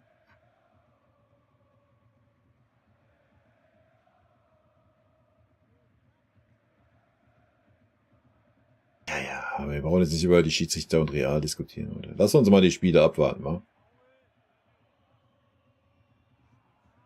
Aus der Hölle kommt die andere Stimme manchmal, ja. Tuchel soll ja ein Kandidat bei United sein. Ja, warum nicht?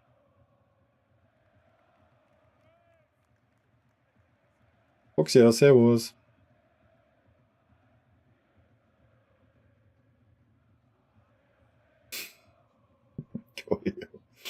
Eieiei. Hattest du die Frage von Chico vorhin eigentlich beantwortet, ob du nur 90 Minuten machst, weil du Leverkusen gucken möchtest? Ja, na klar habe ich die beantwortet. Dann war ich nicht da. Was war deine Antwort? Dass es darauf ankommt, was hier halt los ist, ob es 90 Minuten oder länger geht. Und nein, ich will nicht Leverkusen gucken, ich werde dann ein bisschen den FC Red Munich zu Ruhm und Glorie führen. Mhm.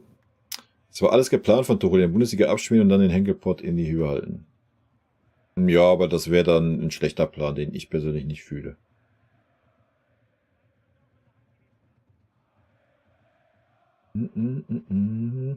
Lieber Kai, lass mich deine mangelnde Freude über den gestrigen Sieg anders formulieren. Ich fühle mich wie der Ehemann, dessen Frau nach 13 Monaten vorgeblicher Kopfschmerzen dem Beischlaf zustimmt. Eieiei.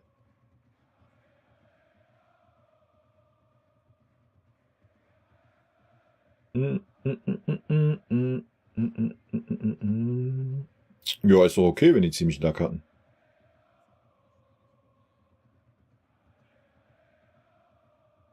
Hab das Spiel gestern mit meiner Oma geguckt, die ist abgegangen, so ab 50 Minuten ist der Tuchel blind, der Sané kann doch nicht mehr. Nehm den runter, Tell rein, leih ihn gerne meine Brille. Ja gut, das hat jeder gesehen, denke ich. Ne? Wie gesagt, zum Glück ist es gut gegangen, sodass wir darüber nicht reden müssen, aber das war schon fahrlässig. Das war wirklich fahrlässig in meinen Augen.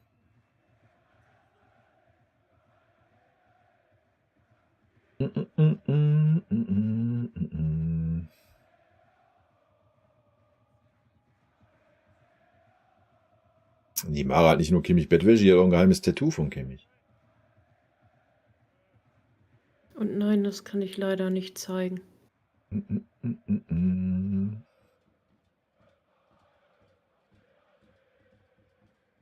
Aston Villa, genau. Ja.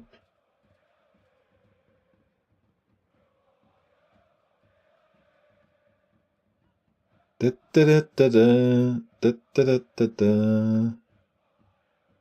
Ja, wir haben ja auch nie gesagt, dass Kimmich ein schlechter Fußballer ist oder so. Wir haben ja, oder ich persönlich, oder wie gerade hier auf dem Kanal, haben wir immer nur gesagt, stell den Kimmich doch endlich nach rechts und nimm den Conny da weg, der ein Rechtsverteidiger einfach eine Graupe ist. Aber nein, dann verpflichtet man einen Boe und dann kommt auf einmal Tuchel auf die Idee, ach, weißt du was, den kann ich nicht leihen, ich stell den Kimmich dahin. Alter, das ist einfach das trojanische Pferd. Lass mal den Club erstmal die 30 Mille ausgeben und dann, ach nee, weißt du, komm, stell ich einen Kimmich dahin. Wild.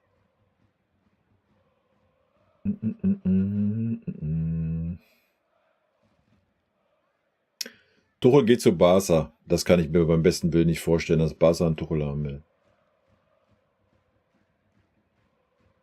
Dann werden die sich auf jeden Fall auch umgucken, was Tuchel-Fußball ist. Das geht doch gar nicht. Die haben doch gar nicht die Kohle, um die Spieler zu holen, die er haben möchte. Ach, das geht in Spanien schon. Das ist kein Problem. Da kannst du auch mit 2 Milliarden nochmal 1 Milliarde ausgeben.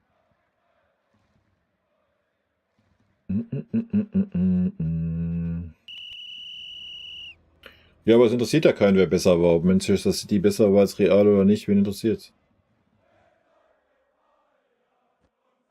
Am Ende, spätestens in 2 Wochen, fragt da keine Sau mehr nach. Was einfach keinen interessiert.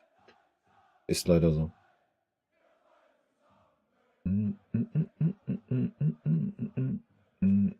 Glaubst du, dass Nagelmann bei uns Trainer wird? Ja.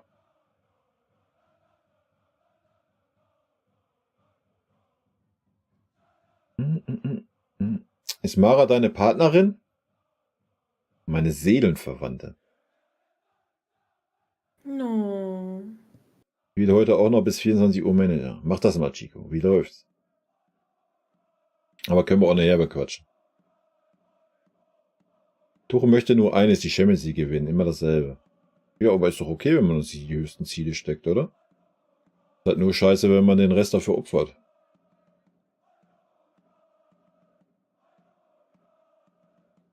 Wie die Champions League gewinnen, macht Kimmich erstmal einen Hot-Tube-Stream aus der Umkleide.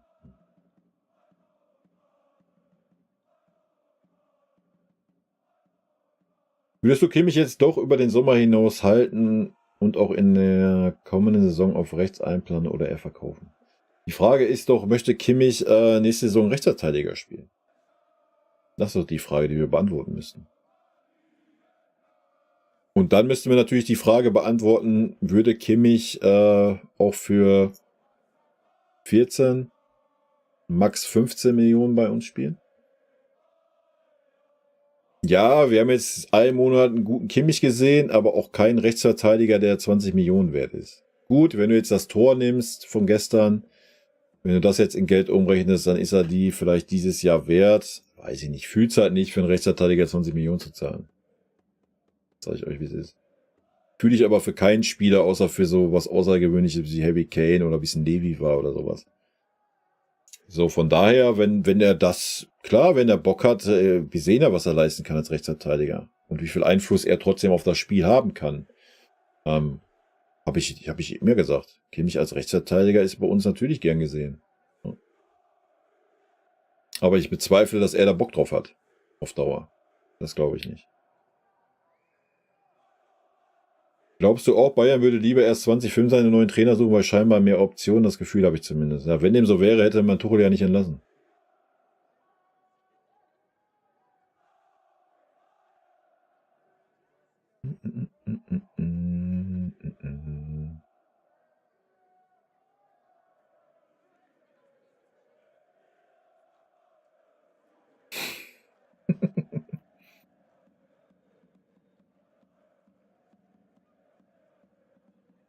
Kimmich Körperkissen, ja, ganz bestimmt. Ey.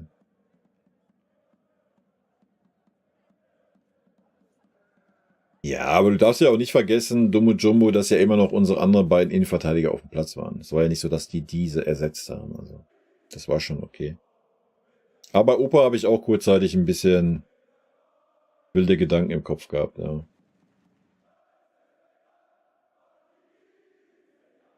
Nee, ich befürchte das nicht, Manfredo. Ich glaube, der wird trotzdem kommen, der Umbruch. Dann kann Barcelona die Jugendakademie zumachen. Ja, die können sie aber dann noch verkaufen, um ein bisschen Geld reinzuholen, um gestandene Spieler zu kaufen.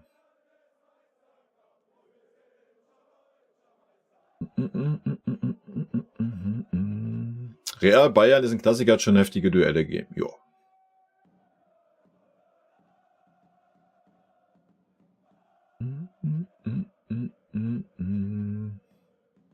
Kimmich war im Mittelfeld die reinste Verschwendung. Ja, leider. Ja gut, wenn wir da hinkommen würden, dass wir unsere Verträge mehr auf Prämien aufbauen, bin ich der Letzte, der was dagegen hätte, wa?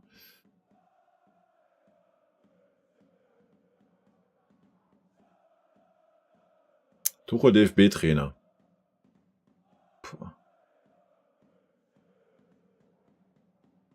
Ja, wir können eh nur von Spiel zu Spiel denken. Dafür sind wir diese Saison für alles gut einfach, ne? Also, ich habe keine Illusion. Wir gucken in 2 Wochen das Heimspiel gegen Real und danach können wir unsere Chancen ein bisschen beurteilen, denke ich.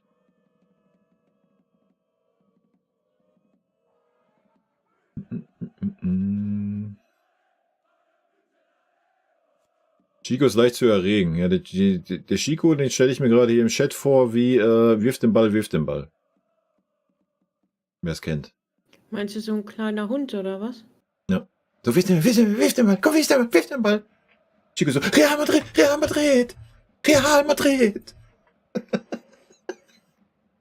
Ah, herrlich. Ja.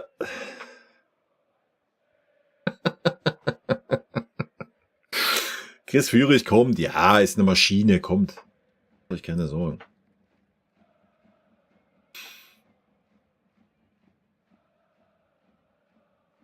Nee, muss der Kimmich sich halt nicht mit abfinden. Der kann doch einfach nach Barcelona oder so gehen, ne? Finden muss er sich damit nicht. Nagelsmann bleibt auf keinen Fall beim DFB. Das glaube ich nicht.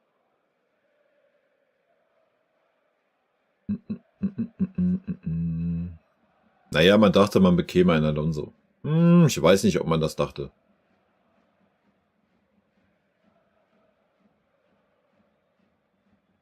Ja, mich hypt das ja. Wie gesagt, ich freue mich auch auf die Spiele gegen Real, auf jeden Fall.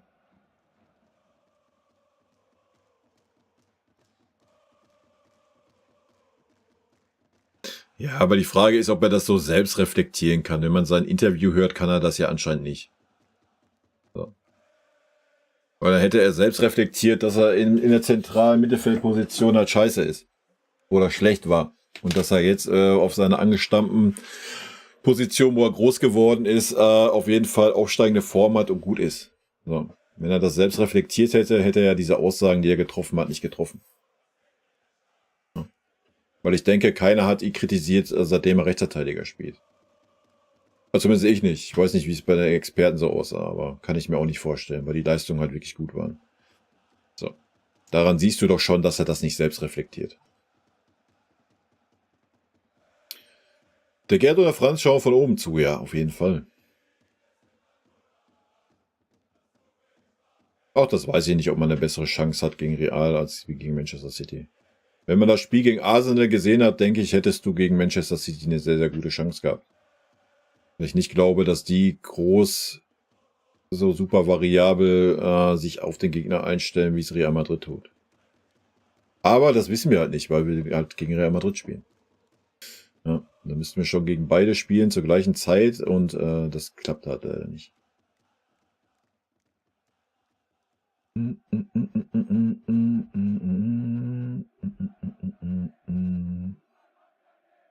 Ich glaube, der Kimmich, der wird hier irgendwie total falsch eingeschätzt. Der hat schon vor Ewigkeiten, hatte Kai vorhin auch gesagt, gesagt, dass er gar kein Problem damit hat, als RV zu spielen. Ja. Ich lese hier halt immer wieder, ja, wenn er da keine Lust drauf hat, soll er halt gehen. Darum ging es ihm gar nicht. Also, er hat sich, wenn ihr es so nennen wollt, damit abgefunden und er spielt sowohl da als auch im Mittelfeld gerne.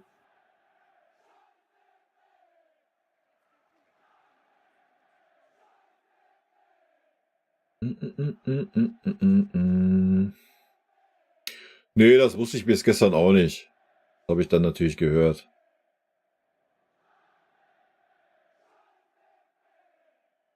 Aber wenn, dann muss man sich auch mal die Vereine angucken, mit denen man das geschafft hat. Aber ist natürlich eine starke Leistung, ja, auf jeden Fall.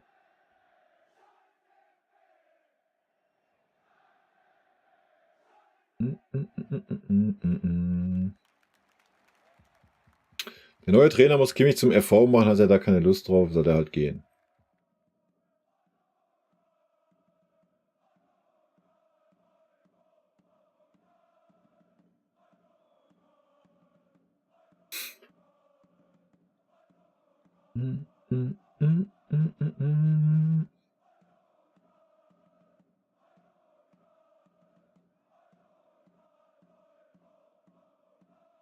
Ja, es kann natürlich nicht über die Bundesliga und einfach auch den Grottenfußball, die Grottenentscheidung.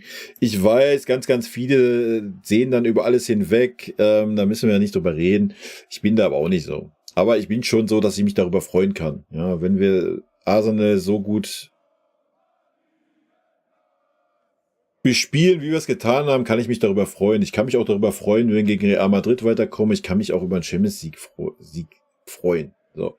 Aber ich kann das auch einordnen und sehe alles, was vorher grottig war. So, ja. Habe ich letzte Saison schon, habe ich davor die Saison schon, da sind wir auch Meister geworden, habe ich trotzdem den Finger in die Wunde gelegt. Aber das ist ja auch nicht wichtig, ob wir das können. Wichtig ist, dass die Verantwortlichen das können. Und ich hoffe und denke, dass ein Eberl das kann.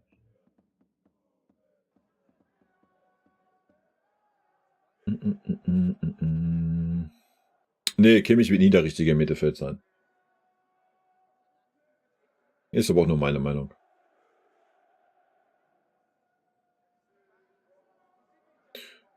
Erik, alles ist möglich. Alles ist möglich. Wie gesagt, ich glaube schon, dass Dortmund gute Chancen hat gegen Paris.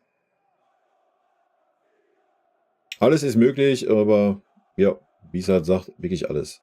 Es kann auch sein, dass wir sang- und klanglos ausscheiden. Dasselbe gilt für jeden anderen. Also, da irgendwas vorherzusagen, finde ich super schwierig. Also ich sehe jetzt keinen, der in irgendwelchen Spielen da der ganz klare, hochüberlegene Favorit ist. GB, warum hat er im Interview gesagt, dass er ein Sechser ist? Ich denke mal einfach, weil er überrumpelt gewesen ist. Von der Aussage von Tuchel. Ich glaube, der hatte die vorher noch nicht gehört. Und der Reporter hat ihn drauf angesprochen und die erste Reaktion war halt, ich bin aber ein richtiger Sechser. So, und das hat man ihm irgendwie, ja, als Brandstempel aufgedrückt und diesen Satz wird der auch nicht mehr los, egal was er macht. Ich glaube Komisch. aber auch schon, dass ein Kimmich das auch so gemeint hat. Der will schon gerne der Sechser sein und der Fixpunkt im Mittelfeld einer Mannschaft und nicht auf der Rechtsverteidigerposition rumdümpeln. Ja, ich denke halt als Führungsspieler, ja. Aber unbedingt als Sechser, glaube ich noch nicht mal. Müssten wir den Kimmich fragen. Sich mal eine Anfrage schicken, ob er hier reinkommt. Ich frage ihn mal. Robbe Idam von Abend.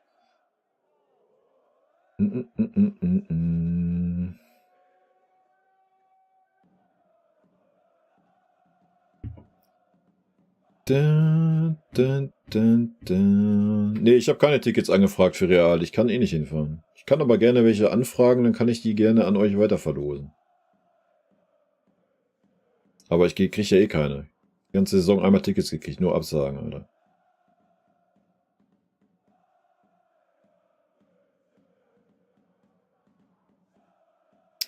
An Reinhold Matti, ja, aber ganz dunkel, Alter. Fuchsjagd, aber ganz dunkel. kann ich nicht wirklich gerade was zu sagen. Der Name sagt mir was, auch in Verbindung mit Uerdingen, ja.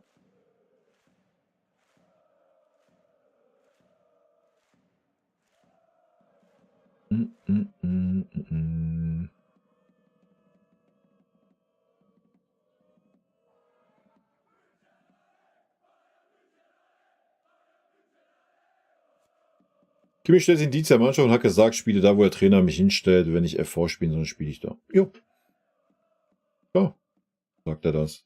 Aber er wird mit Sicherheit seine Vertragsverlängerung, sofern das überhaupt Thema ist, davon abhängig machen. Und das ist ja auch völlig fein. Das ist dasselbe wie mit dem Pavard. Ja. Pavard hat sich auch in den Dienst der Mannschaft gestellt und hat 2 Jahre in Rechtsverteidiger gespielt, obwohl er keinen Bock auf diese Position hatte. So.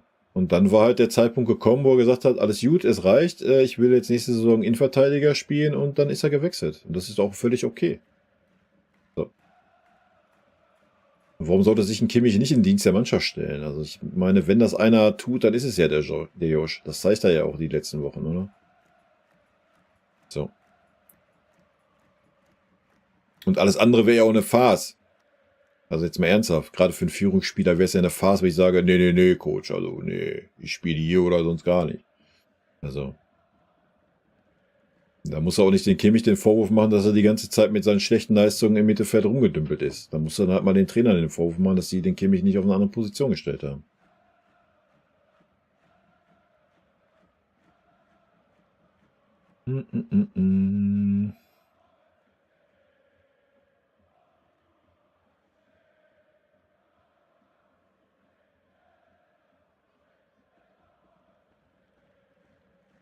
Man sollte bei Kimmich allerdings nie vergessen, dass damals keiner würdiger die Nachfolge von Lahm antreten konnte als er. Ja, aber das vergisst ja auch keiner. Wir reden ja auch nicht über die Leistung von Kimmich als Rechtsverteidiger. Wir reden von den Leistungen von Kimmich im zentralen Mittelfeld. Und das ist halt einfach nicht gut genug.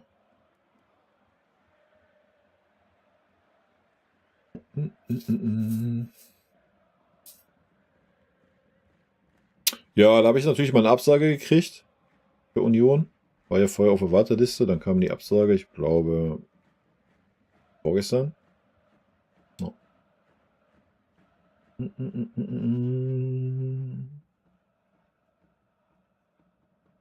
Machen wir ein Postfach auf, dann kann man Geburtstagsgeschenke senden. Dann kriege ich auch einen Kackehaufen wie Dingens, oder was?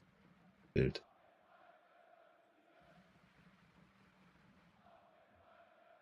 Findest du es nicht auch traurig, dass sie es können, wenn sie wollen, wie dem auch sei, den Fans gegenüber, vor allem denen, die zur Auswärtsspiele mitreisen? Ist das eine Frechheit?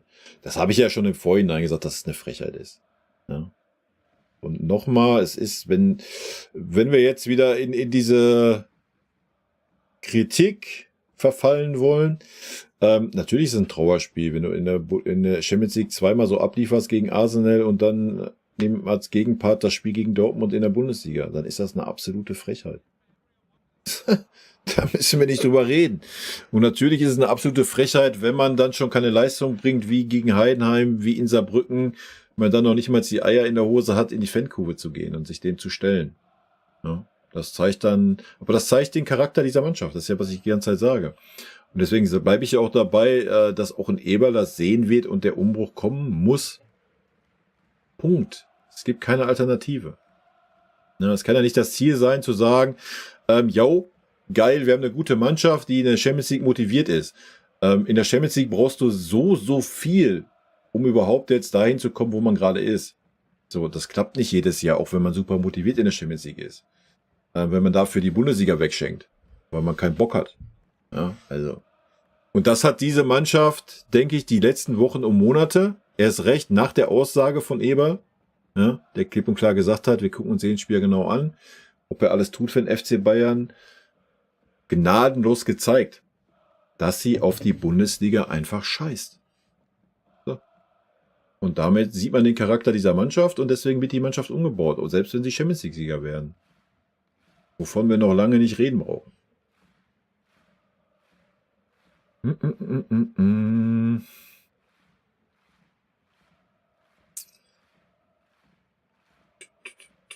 Ich hatte Kimmich gerade am Telefon, er wollte was sagen, aber habe ihm gesagt, hier kommt keiner in den Voice. Sehr gut. Werden auch keine Ausnahmen gemacht.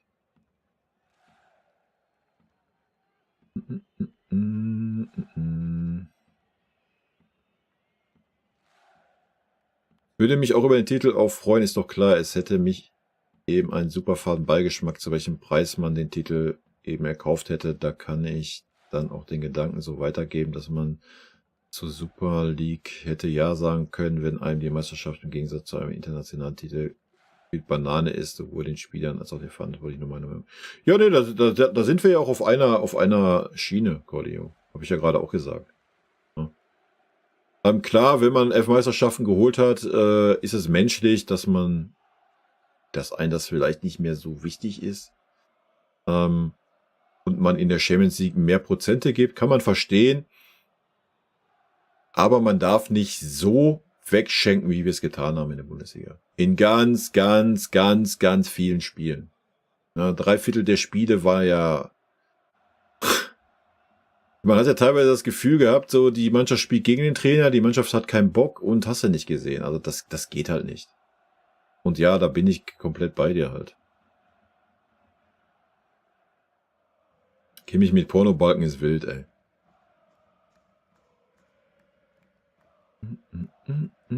Knossi, genau, Knossi-Geschenke.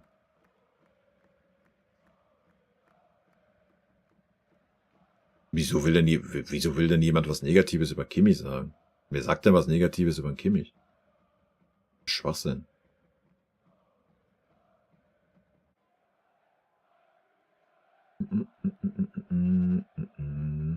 Oder gegen Heidenheim, Bochum, oder Bremen, oder Frankfurt, oder Saarbrücken. Oder die Spiele, die wir mit Glück gewonnen haben, Freiburg. Darmstadt erste Halbzeit zu Hause. Oder.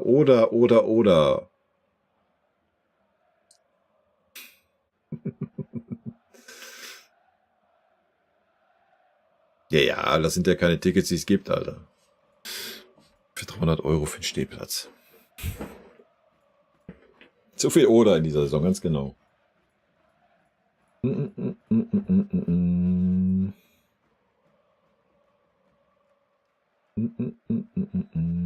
Ja, Simon, das ist halt auch das Problem. Ich muss das halt im Vorhinein planen, ne? Das ist halt immer so das Thema bei mir.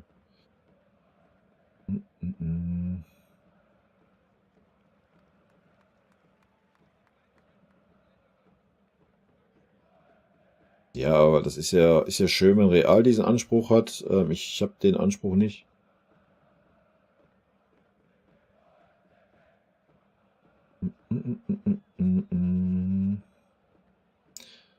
Wie krass wäre es, deutsches Finalsieger, wir Leverkusen Europa League und dann noch Europameister. Da ist aber einer richtig tief drinne im Traumland, oder? Aber ja, Leverkusen hat gute Chancen, ne? Würde ich behaupten. Europameister, ja, keine Ahnung. Wenn der Funke überspringt, so mit Heimpublikum, kann natürlich immer viel gehen, gar keine Frage. Da bin ich sehr gespannt, ja. Wie gesagt, der Nagelsmann kriegt auf jeden Fall die Chance, mich zu begeistern. Ich werde mir natürlich die Vorrundenspiele angucken. Und dann gucken wir mal, ob bei mir nochmal das Feuer entflammt wird, was die Nationalmannschaft betrifft. Oder halt nicht.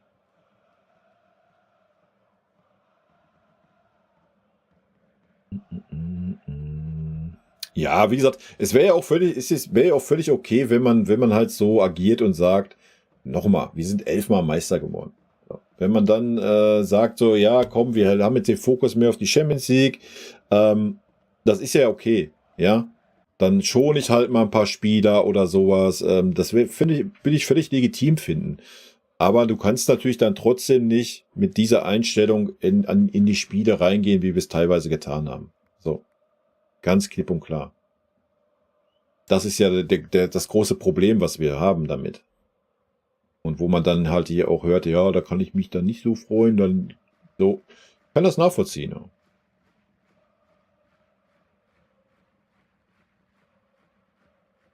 Der Sechser vom VfB, wie heißt der noch gleich, GB? Wie heißt er? Der aus unserer Bayern-Jugend kommt. Wie heißt er?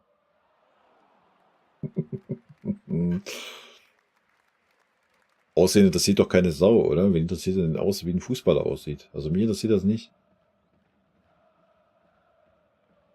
Goretzka, Gnabry, Schupo, Upamecano und Sané ist auf jeden Fall wirklich zu unkonstant. Mhm. Ja, das haben wir ja alles durchgekaut. Wir brauchen weniger Menschen, mehr Maschinen im Kader. Mhm. Ja, ich weiß nicht, wie weit die Robocop mittlerweile ist, wer das kennt. Da war ich irgendwie vor 20 Jahren mal. Das waren so die Anfänge, wo Roboter gegeneinander Fußball gespielt haben. Vielleicht sind die mittlerweile so weit. Ich weiß nicht.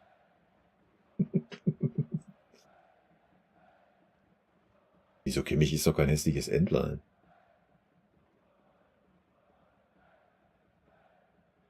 Aber Geschmäcker sind natürlich verschieden. Ne?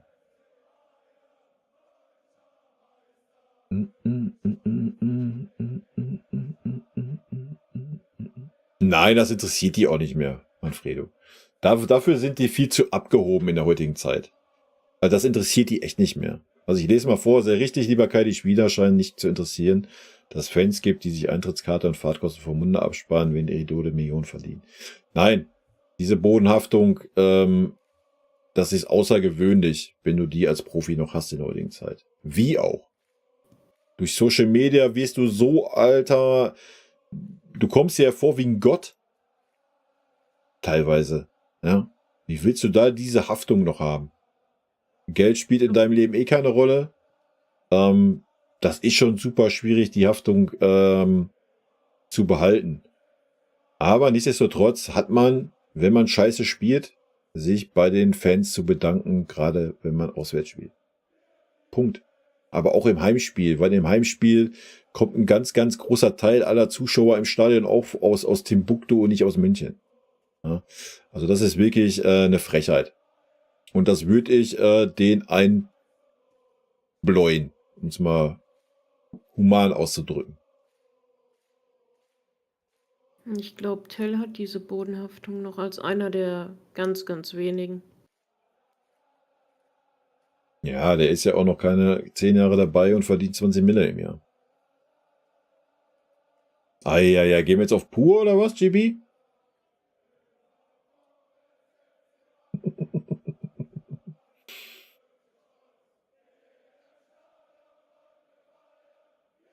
Ja, keine Ahnung. Das kann ich nicht beurteilen, ob Tuchel ein Liga-Trainer ist. Ich weiß nicht, ob er der große Motivator ist oder nicht. Keine Ahnung.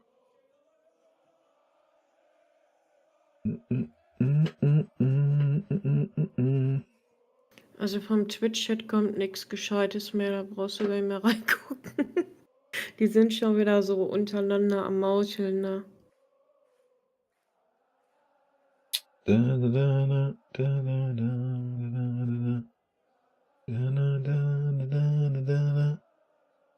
Wer ist Heubeck? Kennst du nicht? Na, dann kannst du auch besser auf den Wanner setzen, wa?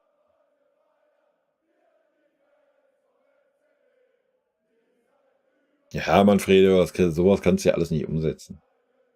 Allein vom Arbeitsrecht und sonst was. Wir leben ja in Deutschland und in Europa.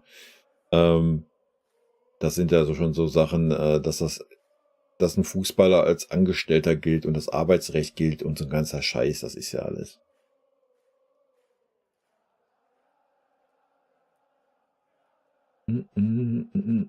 Ja, wenn der Jude zu uns kommt, landet der natürlich beim FC Bayern, ist doch klar. Schupos Vertrag läuft, auch Barcelona will ihn angeblich. Ja, Halleluja. Gerne. Tschüssi. Ja, ich habe auch Bock auf die Duelle mit Real, ja.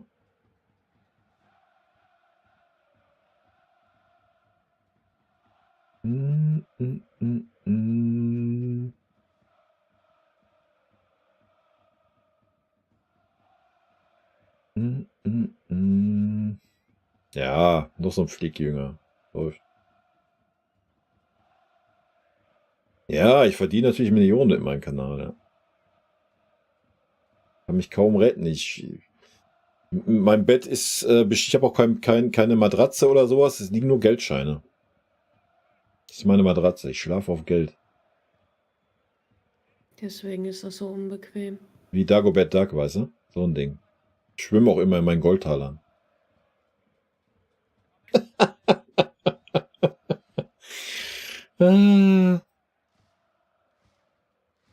Ach, das kriegst du doch nicht hin, Manfredo. Bitte dich. Ich bitte dich. Da gibt es halt ganz, ganz wenige Fußballer, die. Ach, das Thema ist so weird, Alter.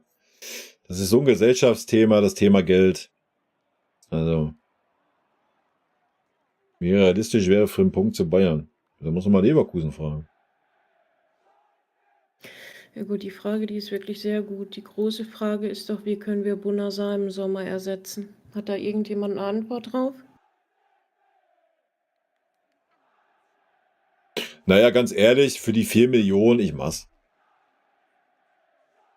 Also einmal 30 Minuten im Jahr schaffe ich auch noch. Kriege ich hin. Ansonsten gehe ich auch immer zum Doc und lasse mich krank schreiben, ein halbes Jahr. Und nehme die 4 Mille mit. Doch okay, oder? Ich mach's, Leute. Ist gut. Alles klar, ich rufe den Thomas gleich an, der soll dem Max Bescheid sagen, du machst das dann. Manfredo niemals, sie sind viel zu geizig. Miller wollte nicht mal den Beitrag in seinen Golfclub zahlen. Ja. Ich sag's euch. Dann schwimmst du lieber im Funbonks? Das ist auch nicht schlecht, ne? Schlechter kannst du nicht sein, ne?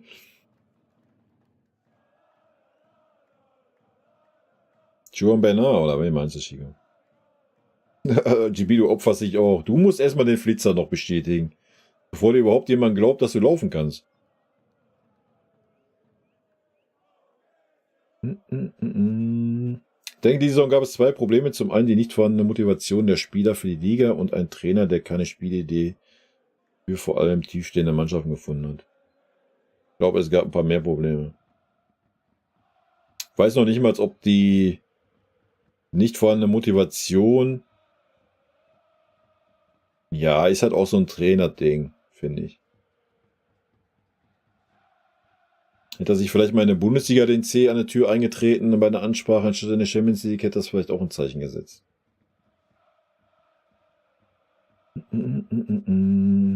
Saar war rechter Verteidiger. Oder ist rechter Verteidiger. Hat aber bei seinem Spiel im DFB-Pokal rechtes Mittelfeld gespielt. Das würdest du gerne sehen, wenn du 30 Minuten machst. Also für 4 Millionen im Jahr mache ich 30 Minuten. Aber locker.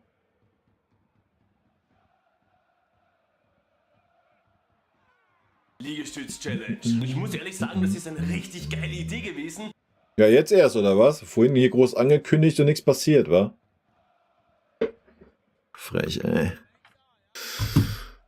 Muss ich erstmal gucken hier. Läuft alles.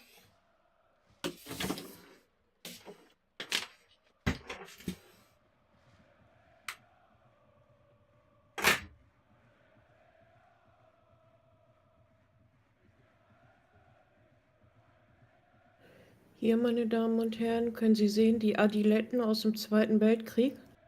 Sie halten immer noch.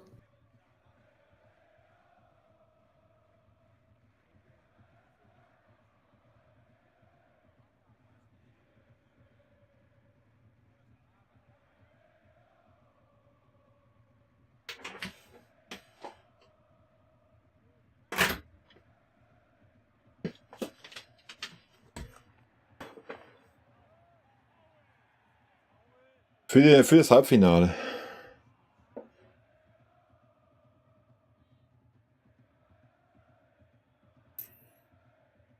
Sensibilisieren könnte man die Spieler gleich wohl. Ja. Thomas die Lokomotive tut giftet it hier 1 tu Chris 19-90.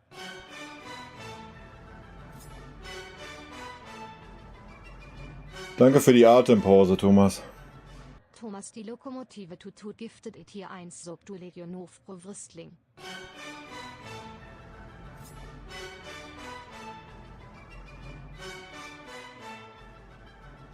Thomas die Lokomotive tut giftet it hier 1 du Wien Events 85.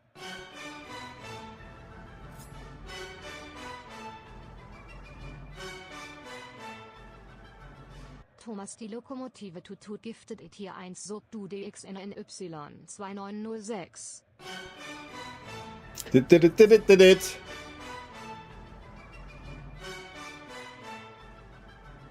Thomas die Lokomotive Tutut giftet it hier 1 Sub to Streak Echo. Eieiei, Thomas. Vielen lieben Dank für deine 5 verschenkten Subs. Ist schon wild, ne? Das ist schon wild. 87 Stück insgesamt. Frank, Thomas. Vielen lieben Dank dafür. Nein, 92 mit den 5 jetzt. Okay. Wild. Dann muss ich das mal ändern. Chico fragt, was macht die Mara angebunden im Keller dort? Dachte, die Stimme ist freiwillig hier. Wer sagt denn, dass ich gegen meinen Willen angebunden Du hast doch worden gerade bin? gesagt, dass wir haben doch vorhin gelesen, dass wir eine toxische Beziehung führen. Und wie die Mara sagt, wer sagt, dass sie nicht darauf Ja. steht, dass sie angebunden ist?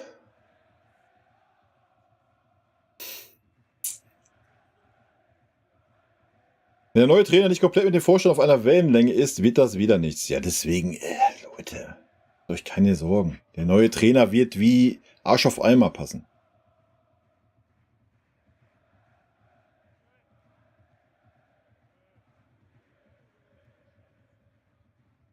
So sieht's aus, deswegen halten die auch schon so lange, die Adiletten. Die guten Rekordmeister-Adiletten.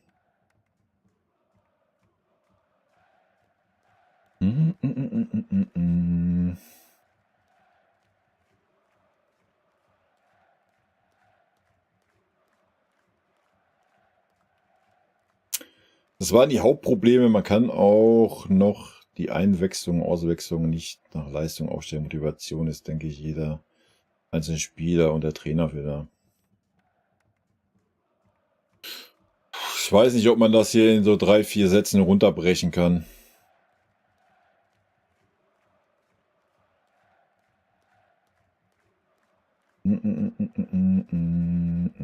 Unsere Trainer haben sich immer schwer getan mit tiefstehenden Gegnern. Also wenn ich mich so an Nagelsmann Fußball erinnere, war das auf jeden Fall um Längen besser. Julian-Heck giftet it hier 1 Sub du Kaktus 1902.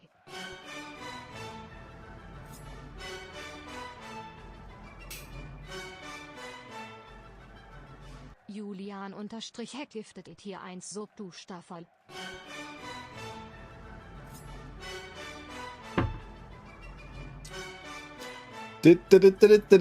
Julian-Heck giftet it hier 1 Sub du Eschenwinger. Sind doch wieder Namen bei, du. Julian-Heck giftet it hier 1 Sub du Domse-Official. Official. Julian, vielen lieben Dank für deine 4 verschenkten Subs. Vielen lieben Dank. Wild.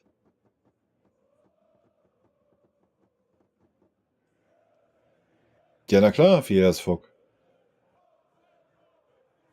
Gleich. Jetzt gerne vorbeikommen, dann spielen wir mal 30 Minuten gegeneinander. Dann gucken wir mal, wer am Ende nach den 30 Minuten auf dem Bein steht und wer nicht.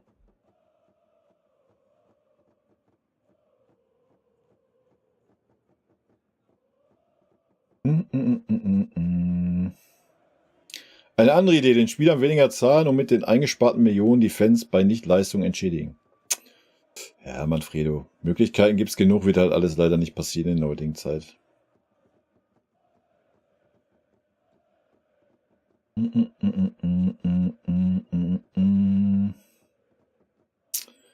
Ich habe schon Vertrauen zu Eberl und Freund, die machen das schon. Die werden wahrscheinlich auch noch den einen oder anderen aus dem Hut zaubern, den gar keiner von uns auf dem Schirm hat. Das wird schon passen. Chibi, Alter.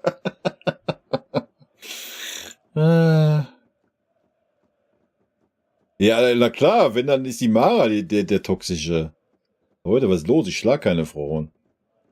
Niemals, unter keinen Umständen. Ich schlag nur Kerle. Spurt, wenn der nicht spurt, dann schallert das, ganz einfach. Michael, Servus, Grüße nach Köln. Bisher Negra ist back, ja, das werden wir sehen, ne, ob die back ist.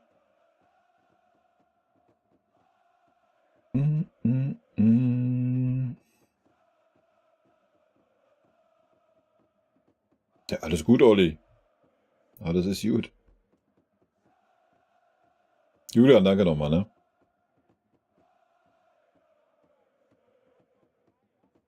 Schaust du Leverkusen heute an?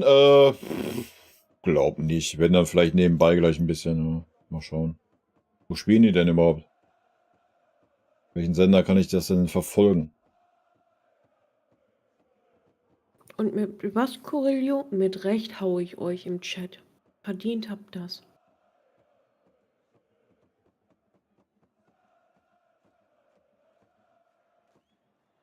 Ja, wir werden sehen, was das Nagelsmann-Thema betrifft, ne? Da können wir gerne mal, das wird aber auch ein wilder Stream werden, wenn das dann wirklich Ende April offiziell werden sollte. Man weiß es ja noch nicht, vielleicht wird es ja auch noch jemand anders, dann können wir da gerne mal reingehen. Wie gesagt, ich habe ja heute die Kommentare zu dem Video gemacht, da war schon viel wildes Zeug bei. Das wird ein sehr interessanter Stream dann.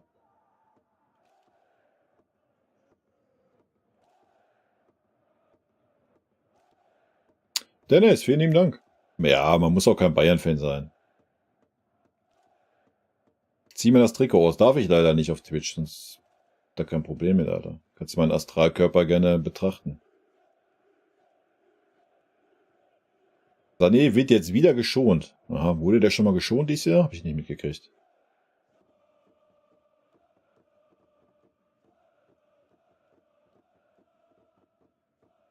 Ja, das ist halt die Frage, wie es mit Minjay weitergeht, ne? Es wäre halt schön, wenn man ihn jetzt mal nicht nur mit dem Upper auf den Platz stellen würde. Also ich glaube, Minjay hat auf jeden Fall das Potenzial, für uns zu spielen. Ich glaube schon. Ach, die Stream-GB, das ist eine Narbe, die er von mir davon getragen hat. Ja, ist ja auch völlig okay, wenn du keinen Bock auf den Nagelsmann hast.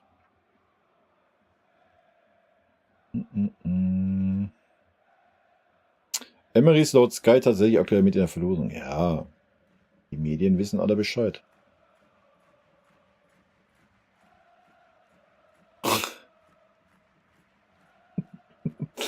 Alter, ihr immer mit, das ist wie die Mara, ihr immer mit euren Medien und Social Media und bla und Sülz und also verpflichten wir dann gleich 3 Trainer oder was? Die machen dann, die bringen alle nochmal 6 Co-Trainer mit, dann haben wir 18 Trainer da rumrennen für 18 Spieler.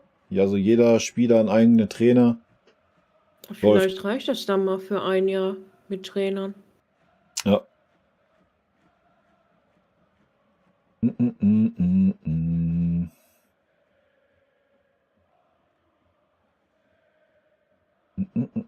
Ja, wie gesagt, das Nagelsmann-Thema mache ich jetzt nicht mehr auf. Da habe ich heute keinen Bock drauf, Leute. Könnt mir gerne eure Meinung dazu reinschreiben. Wie gesagt, ich habe da heute schon das Kommentarvideo gemacht. Das können wir gerne machen, wenn das wirklich fix sein sollte. Jetzt hier auf irgendwelchen Spekulationen rum jetzt da, jetzt hier eine Stunde über Nagelsmann talken, da bin ich raus. Da habe ich keinen Bock zu.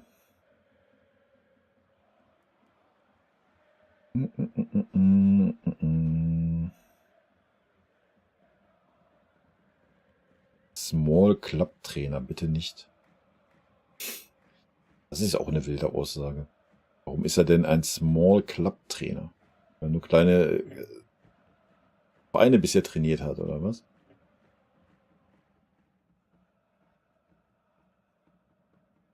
Ja. Guten Abend, was ist deine Einschätzung zum Spiel gegen Union? Ich würde sagen, locker flockig 3-1 für uns.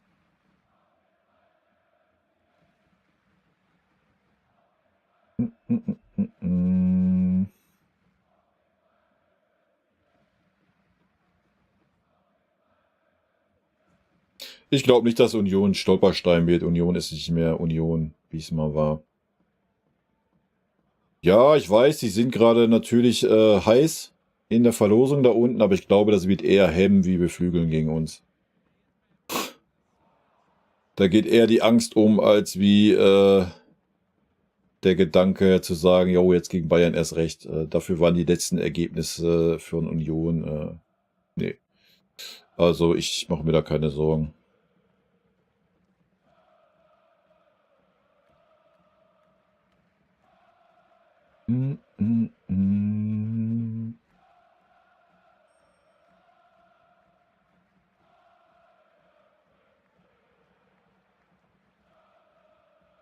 Und guten Abend natürlich erstmal. Mercedes-Fan.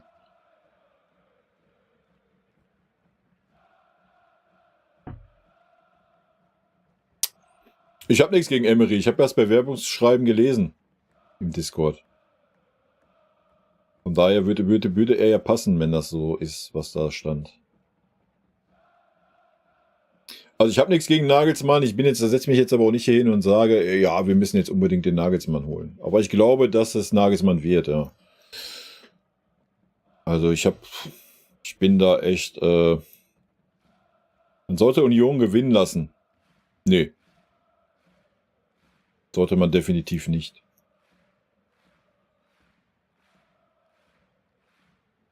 Gegen Bochum hat man keine Wettbewerbsverzerrung betrieben. Gegen Heidenheim würde ich da vielleicht sogar mitgehen, aber auch nicht unbedingt, weil das kurz vorm Asaner Rückspiel war. Gegen Bochum auf gar keinen Fall. Da waren wir einfach nicht zu mehr in der Lage. Tja, da müssen wir nicht drüber reden, ey. Wenn dann hat man eher durch Heidenheim eher Wettbewerbsverzerrung betrieben für die eine oder andere Mannschaft. Obwohl Heidenheim auch vorher schon eigentlich genug Punkte hatte, um da nicht unten da noch reinzurutschen. Da sind die Vereine selber schuld, die da unten stehen. Da habe ich kein Mitleid mit Union. Ich habe Sympathien für Union gehabt, wie sich dieser Dreckstrainer verhalten hat. Seitdem, meinetwegen schießt die 6-0 weg, Alter, ist mir scheißegal. Also wer so einen unsympathischen Trainer hat, nee, danke. Habe ich keine Sympathien für. Punkt.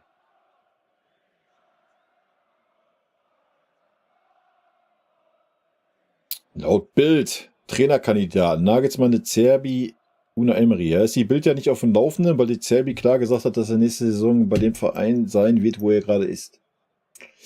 Aber ja, Bild sprach zuerst mit den Trainern. Ja, klar wird Leverkusen heute weiterkommen.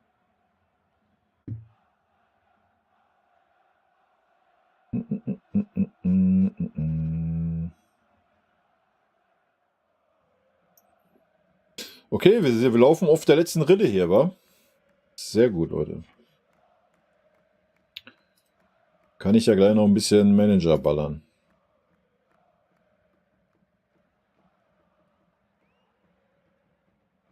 Ja, wie gesagt, ich werde mir, glaube ich, mal zumindest nebenbei dann den Klassiko angucken am Sonntag. Vielleicht kriege ich dann eine negative Stimmung. Wenn Real da richtig performt. Ich habe nämlich eigentlich gerade eine positive Stimmung gegen Real. Deswegen, das müssen wir ändern. Gehe ich mit, Leute. Fühle ich.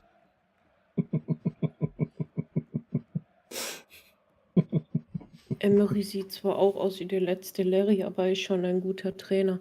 Mir ist halt relativ egal, wie die aussehen, sei es als Trainer oder als Spieler.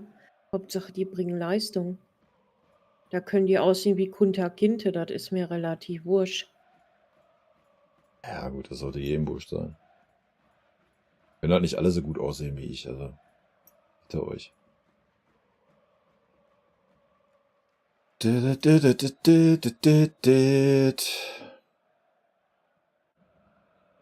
Will Gnabry nochmal diese Saison noch zum Einsatz kommen? Ich habe keine Ahnung, wie lange der jetzt ausfällt.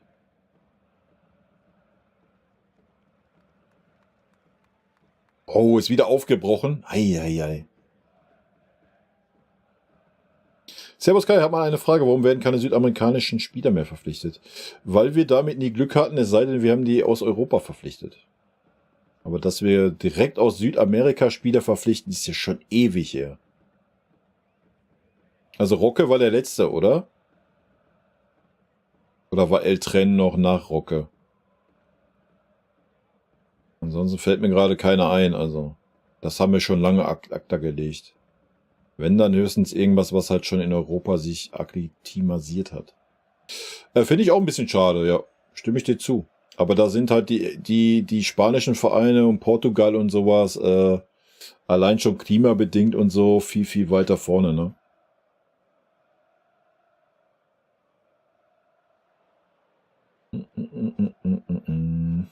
Ja, na klar bin ich sicher. Ich habe es auf jeden Fall gelesen, dass das seine Aussage war, dass er nächstes Jahr definitiv bei dem Verein spielen, also trainieren wird. Kann natürlich sein, dass das auch nur Schall und Rauch war. Ja, da muss sie die Mara fragen, nicht mich fragen, wie alt die Mara ist. Renault hatten wir auch noch, stimmt, ja.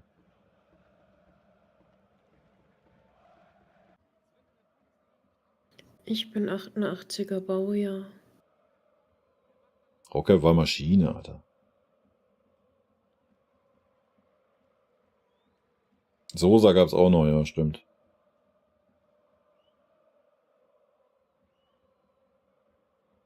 Viele neue Spieler werden kommen. Ich würde sagen, das hängt davon ab, wer Trainer wird und wie viele gehen, ey. Welches Wort war im letzten Stream verboten? Ja, versuch mal zu schreiben, Chico.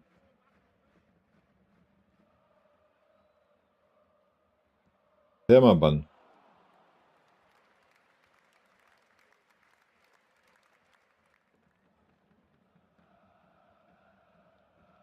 Ja klar, Chico, was ist los? Guck mich an. Meinst du, dann nehme ich irgendeine, die 10 Jahre älter ist wie ich, oder was? Sicher.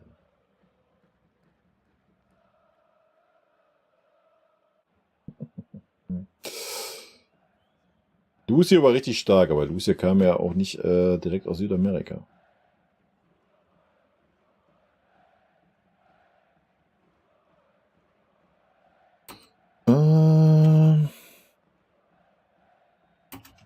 Ich glaube, ich hatte die Wörter auch auf dem anderen Kanal auf die Blacklist gesetzt und nicht hier. Ich habe dem Twitch-Chat halt vertraut, was ein Fehler war.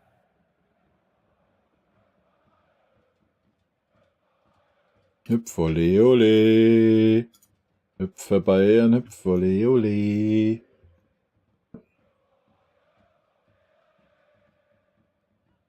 Die letzte Aufstellung gegen Arsenal war recht ordentlich. War echt ordentlich.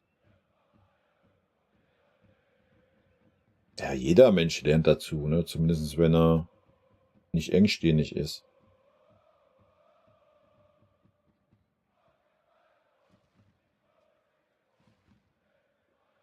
Wenn der Zerbi bleibt, gibt es gar keine Option, außer Nagelsmann, die Sinn ergeben würde. Lucio und C. Roberto. Ja, vergesst mal den Sergio nicht, ne? Leute, mal ganz, ganz frech jetzt hier der Take. Michael. Also wirklich. Also wenn, dann auch bitte hier komplett.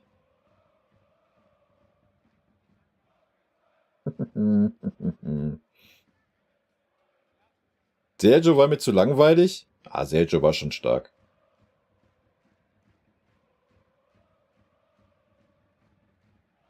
Denkst du, die Bayern werden sich die RB Leipzig Real Madrid Spiele anschauen? Der Tuchel wird sich wahrscheinlich alles in die Birne jagen.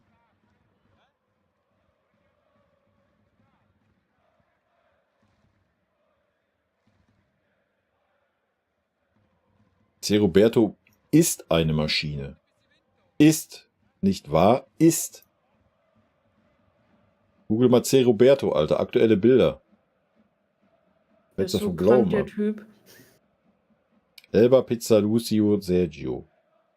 Ja, aber das lassen wir nicht gelten, wenn hier Bus Lucio, dann musst du das hier ordnen, ne? Weil die kam von Leverkusen. Dann hättest du da auch den Sergio mit reinnehmen müssen, weil der kam auch von Leverkusen. So ein Ding, Michael. C. Roberto wäre heute noch ein besserer Rechtsverteidiger als Bunazar. Also, wenn du im Zweikampf gegen seine Bauchmuskeln knallst, bricht dir die Schulter, ey. Martin Demichelis war auch eine Maschine. Habe ich auch gefeiert.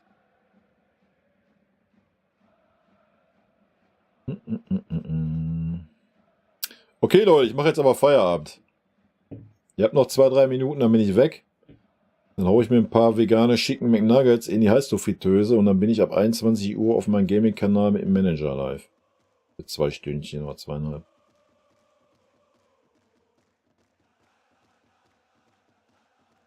Und ich baue mein Futterhaus weiter. Kam von AS Rom zu Bayern, okay. Okay, dann lasse ich das durchgehen, Michael. Wenn der eine Zwischenstation hatte.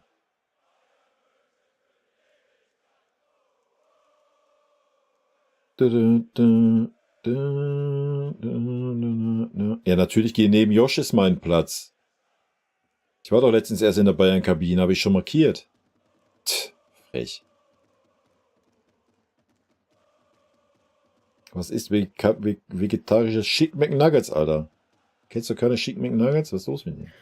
Im Prinzip ist das ein Hühnchen aus Papierservietten.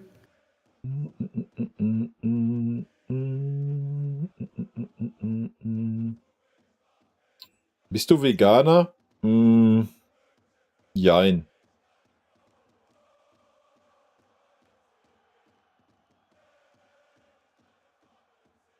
Okay, Leute, ich merke, es ist vorbei. Da machen wir Feierabend. Ich bedanke mich für eure Teilnahme hier. Mir hat Spaß gemacht. Vielen lieben Dank an Thomas und Julia nochmal für eure verschenkten Subs natürlich. Wir sehen uns Montag live wieder. Ne? Ansonsten natürlich morgen nochmal den Taktikfuchs und Kommentare zum Arsenal-Spiel. Muss ich noch aufnehmen. Bin ich mal gespannt. Aber da sollte ja nichts sein, was einen groß in Rage versetzt. Gemüse-McNuggets. Wild. Leute, haut rein. Tschüss, schönen Abend noch und immer fleißig Daumen drücken.